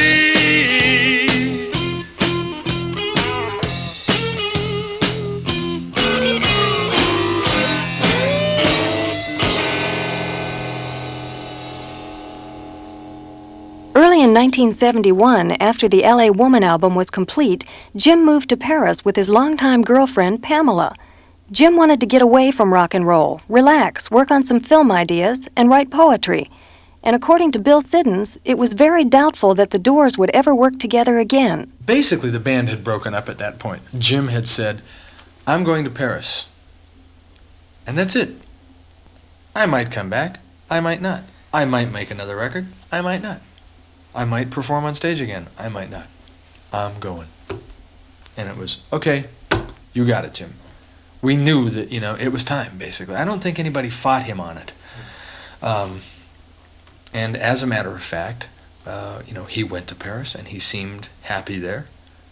I spoke to him 2 or 3 times while he was there, and he always seemed in great spirits, and it sounded to me like he was doing what he wanted to do. There was no timetable for return. There was nothing. The only thing that there was an album that came out after he left for Paris that turned into a monster, that we got our first top 10 record in 2 years on, Love Her Madly. And the record did better than anything they'd had in 3 records. So, then the demands started coming in and the possibility of doing it. So, yeah, I called and said, you have any interest? It's really happening. He said, I'll think about it, whatever. But he had announced that there was no longer that commitment. That, yeah, I'm still one of the Doors and I'll be here if you need me or whatever. He said, I got to go find out what I want to do. So it was over, yes, but it was not absolutely over. But the myth that was perpetuated is that he was just taking a vacation. Because that's partially true. From all accounts, Jim's life in Paris with Pamela was happy. He lost some weight, cut down on his drinking, and spent a lot of time with a small circle of French writers and filmmakers. And he'd evidently even talked of marriage with Pamela. But tragically, she found him dead of an apparent heart attack on July 3rd, 1971. Jim was 27 years old. Fearing a media circus, she arranged to have him buried quietly in Père Lachaise, the historic French cemetery of poets and artists. When Pamela got back to America, she told Sherry Siddons what had happened. She was asleep. I guess they'd been up and he decided to take a bath and she decided to go to bed, and she woke up a few hours later and he wasn't in bed, and of course she went to find him, and she went in the bathroom and there he was. She said that Jim died with a smile on his face, and in fact she thought he was playing. Apparently they used to play games and she thought he was playing dead in the bathtub, and she started shaking him, and in fact he did turn out to be dead. Riders on the storm, riders on the storm, into this house we're born, into this world we're thrown, like a dog without a bone, an actor out alone. Riders on the storm, there's There's a killer on the road. His brain is squirming like a toad. Take a long holiday. Let your children play. If you give this man a ride, sweet family will die. Killer on the road. Yeah. She was very reassuring. She made me feel good about the way that he died and how happy they had been and all of that. That's when she told me they had the wedding or the certificate, and they were even talking about coming back and seeing his family and reuniting the family and all of that kind of thing. So he was obviously putting his life in some kind of order. And it's just a shame that he didn't get to complete the job. Girl, you gotta love your man. Girl, you gotta love your man. Take him by the hand. Make him understand. The world on you depends. Our life will never end. Gotta love your man. Yeah. She didn't want anybody to know because, as you know, a couple of people died before Jim in their funerals, and everything just became a circus, and I really respect her for what she did. She kept the whole thing quiet for 3 days. Pamela did a very, very intelligent thing. I mean, it was really her that was smart enough to realize the thing to do is get this man in the ground before the people that that he left come attack him again. He went to Paris to get away. He was buried as an American poet. That's what it said in the death certificate. Perfect. Absolutely right. That's what you got to do. The whole thing with the media is, I don't think they have any goddamn right in the world to be involved in anybody's death or burial. I don't think it's anybody else's right to know. I think it's every man and woman's right to die peaceably, you know? So to me, there was never any ethical questions about it. This is exactly the right thing to do. Jim wants to be buried in Père Lachaise. They've already, done the police report, said he was a poet. They haven't, we didn't tell the American embassy until they got it worked out so that the embassy did not know, because they'd immediately release it to the news. This man had left America to be left alone, and he was left alone as far as I could tell. I didn't go research the catacombs of France to figure out how he was really treated or how he really lived. From what I could tell, the man went and found some happiness and some peace and died. And he happened to be right in the neighborhood of the place that he'd like to be buried. Perfect. To me, it was a Morrison death. It could not have been better for what it was. I really felt that it was just, if I have my religion is not formal, but it's there. I believe in a spiritual power, shall we say. And to me, it was just like, okay, thanks, Bruce. It's all in order. I've never felt that I was cheating or hiding or doing anything. All we were doing was trying to control what we'd spent our whole life trying to control. These people who want your flesh. Riders on the storm. Riders on the storm. Into this house we're born. Into this world we're thrown. Like a dog without a bone, an actor out on loan. Riders on the storm. To many, Morrison's death still remains a mystery, partly because of Jim's notoriety and partly because the details of the funeral were kept secret. But manager Bill Siddons, one of the few who was there, says he believes the doctor, that Jim had a heart attack and died. There's no reason he couldn't have had a heart attack. The man did everything possible to destroy his body. I don't have any reason to believe anything else. That's where I'm at. And to me, who cares? I don't care what Jim died of. I care greatly that he died. But it was his life. It was his choice or his accident or just his life and his death. To me, the method was never important. It was important to the media. because rock stars all die of drug overdoses. You know, that's what they want to believe. And a lot of people think Jim died of a drug overdose. Well, the doctor didn't, so I didn't. Today, over a decade after his death, Jim Morrison is still remembered as one of the great figures in rock and roll. But he wanted to be remembered as a poet. The lasting impact of Jim Morrison when we continue with Rock and Roll Never Forgets. I'm Mary Turner. Most of the world remembers Jim Morrison as a wild rock and roll star. But according to Jim's close friend Frank Lisiandro, he wanted to be remembered as a poet. He didn't come from a family of artists. It was something that he discovered for himself, that he was obviously moved by, that he was moved to write. He wrote constantly. He filled notebooks with poetry. Eventually, hopefully, we will see the complete writings of Jim Morrison published, and people will get a sense that he was a complete poet, that he wrote various styles of poetry. He could write classical kinds of pieces. He could write free verse. He invented forms of poetry that were unique to himself.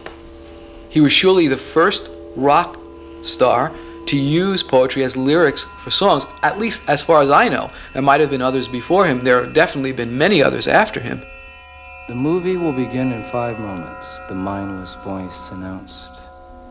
All those unseated will await the next show. We filed slowly, languidly into the hall. The auditorium was vast and silent. As we seated and were darkened, the voice continued. The program for this evening is not new. You have seen this entertainment through and through. You've seen your birth, your life and death. You might recall all of the rest. Did you have a good world when you died? Enough to base a movie on? You're getting out of here. Where are you going? To the other side of morning. He was put here to perform a function in our society. It's as if there is a grand design, you gotta have somebody pulling over here and somebody pushing over here, or else you're dead. And he was definitely doing a lot of pushing, you know. And I really felt like that his career, I mean, it was what, 3 years long? 4 years long? Something like that? God, it was short. He made millions of people look deeper at themselves, at other people, at what meant what to them, at their values. And to me, that means he was a great artist. You know, I don't care whether his message was positive, negative, or anything, but what he did was he made people look deeper. This is the end, beautiful friend. This is the end, my only friend, the end of our elaborate plans, the end of everything that stands, the end, no safety or surprise, the end, I'll never look into your eyes again.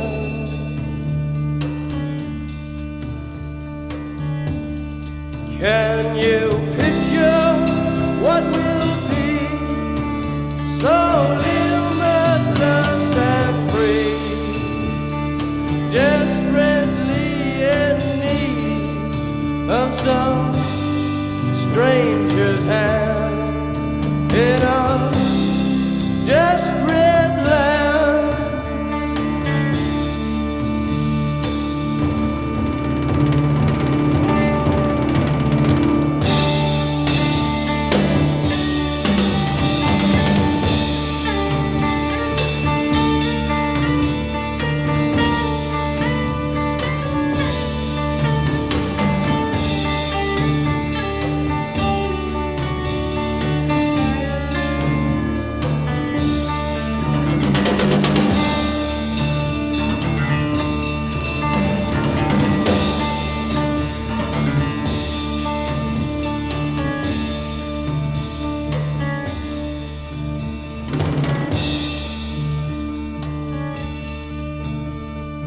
Lost in a romance, wilderness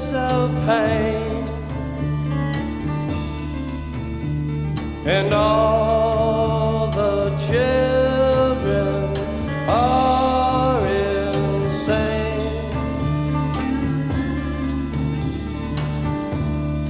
All the children are insane. Waiting for the summer rain,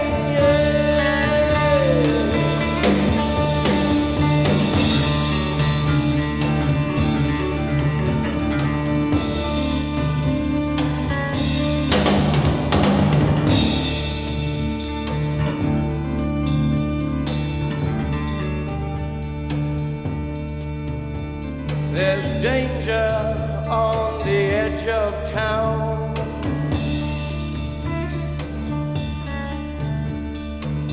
Ride the King's Highway, baby.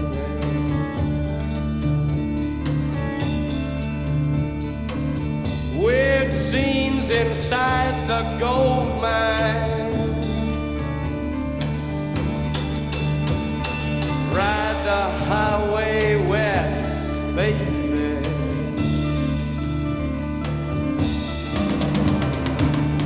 Ride the snake.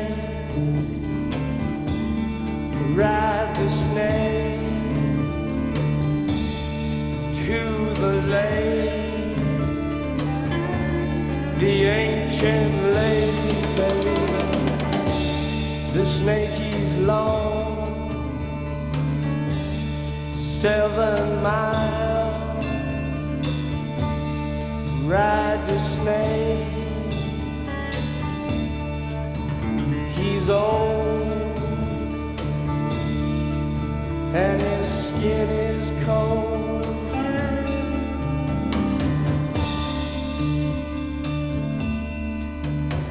The West is the best.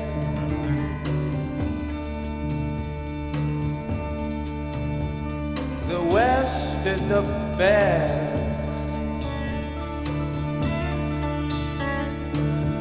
Get here and we'll do the rest.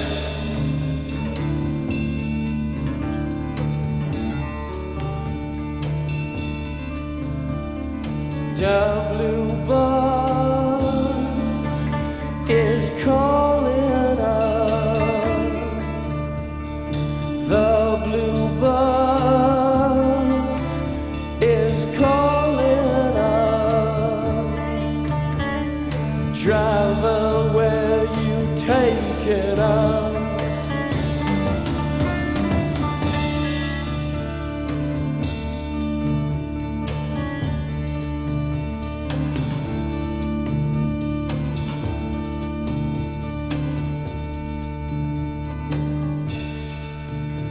The killer awoke before dawn. He put his boots on. He took a face from the ancient gallery and he walked on down the hall.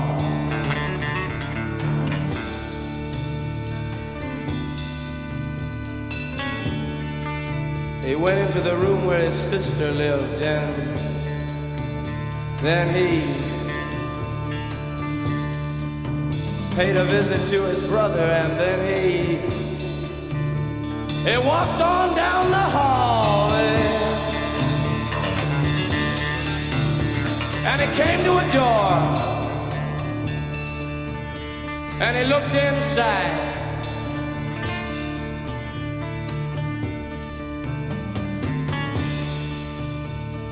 Father, yes, son, I want to kill you.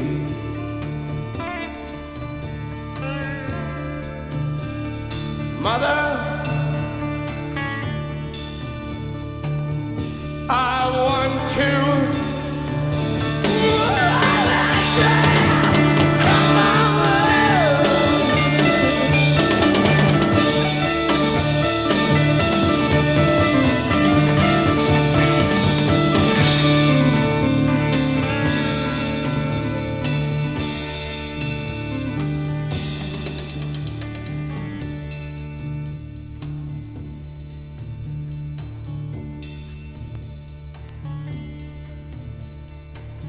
Come on, baby, take a chance with us.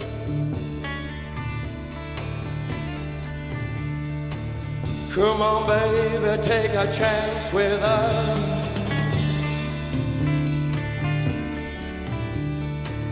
Come on, baby, take a chance with us and meet me at the back of the blue bus. Do not blue rock on that blue bus. Do not. Come on, yeah.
This is the end, beautiful friend. This is the end, my only friend. The end.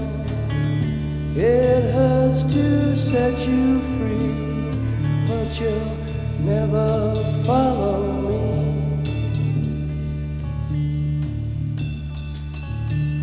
The end of laughter and soft light. The end of nights we tried to die.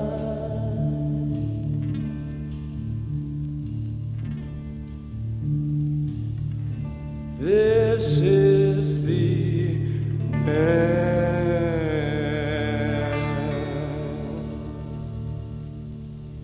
He was the right man for the right time. In the 70s, the yawning 70s, he would have been ignored. In the 50s, he would have been thrown in jail. In the 80s, people would try to make a buck off him. The 60s was an area of opportunity for Jim. It was the time of restless rebellion in America. It was the time of revolution. It was the time of the new forms of art. It was a renaissance, really, in music and art. He was the right man for the right time. Ladies and gentlemen, from Los Angeles, California, the Doors!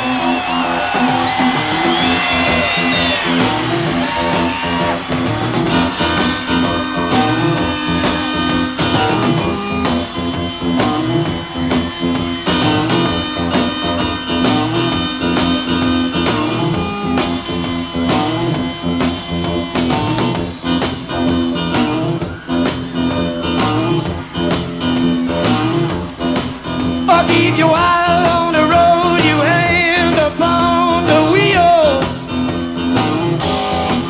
I'll keep your eyes on the road, you hand upon the wheel.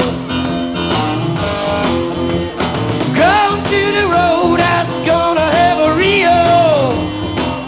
good time. Yeah, the back of the road has to got some bungalows. Out the back of the road has to got some bungalows.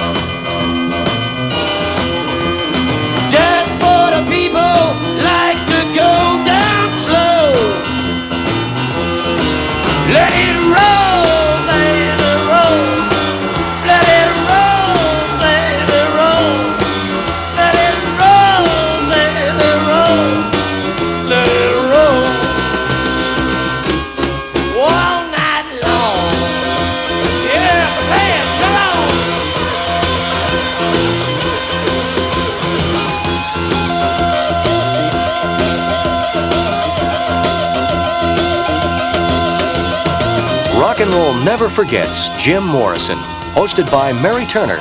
It's been brought to you by Budweiser, the king of beers. For all you do, this Bud's for you. By the U.S. Army, a great place to be all you can be. And by Ultra Swim, gets chlorine out, puts beauty back in. The special program was written and produced by Bert Kleinman, associate producer Carol Kleinman. This series came to you on the Westwood One Radio Network. Executive producer Norm Pattis.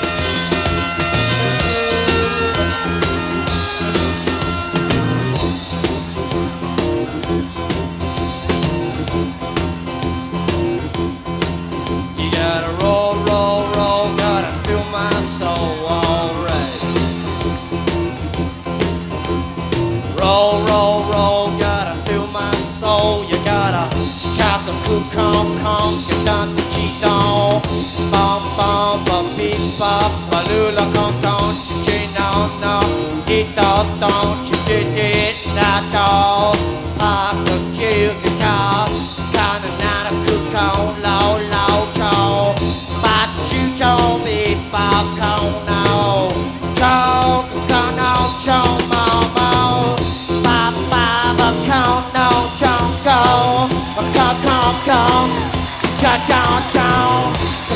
Come, don't it, alright.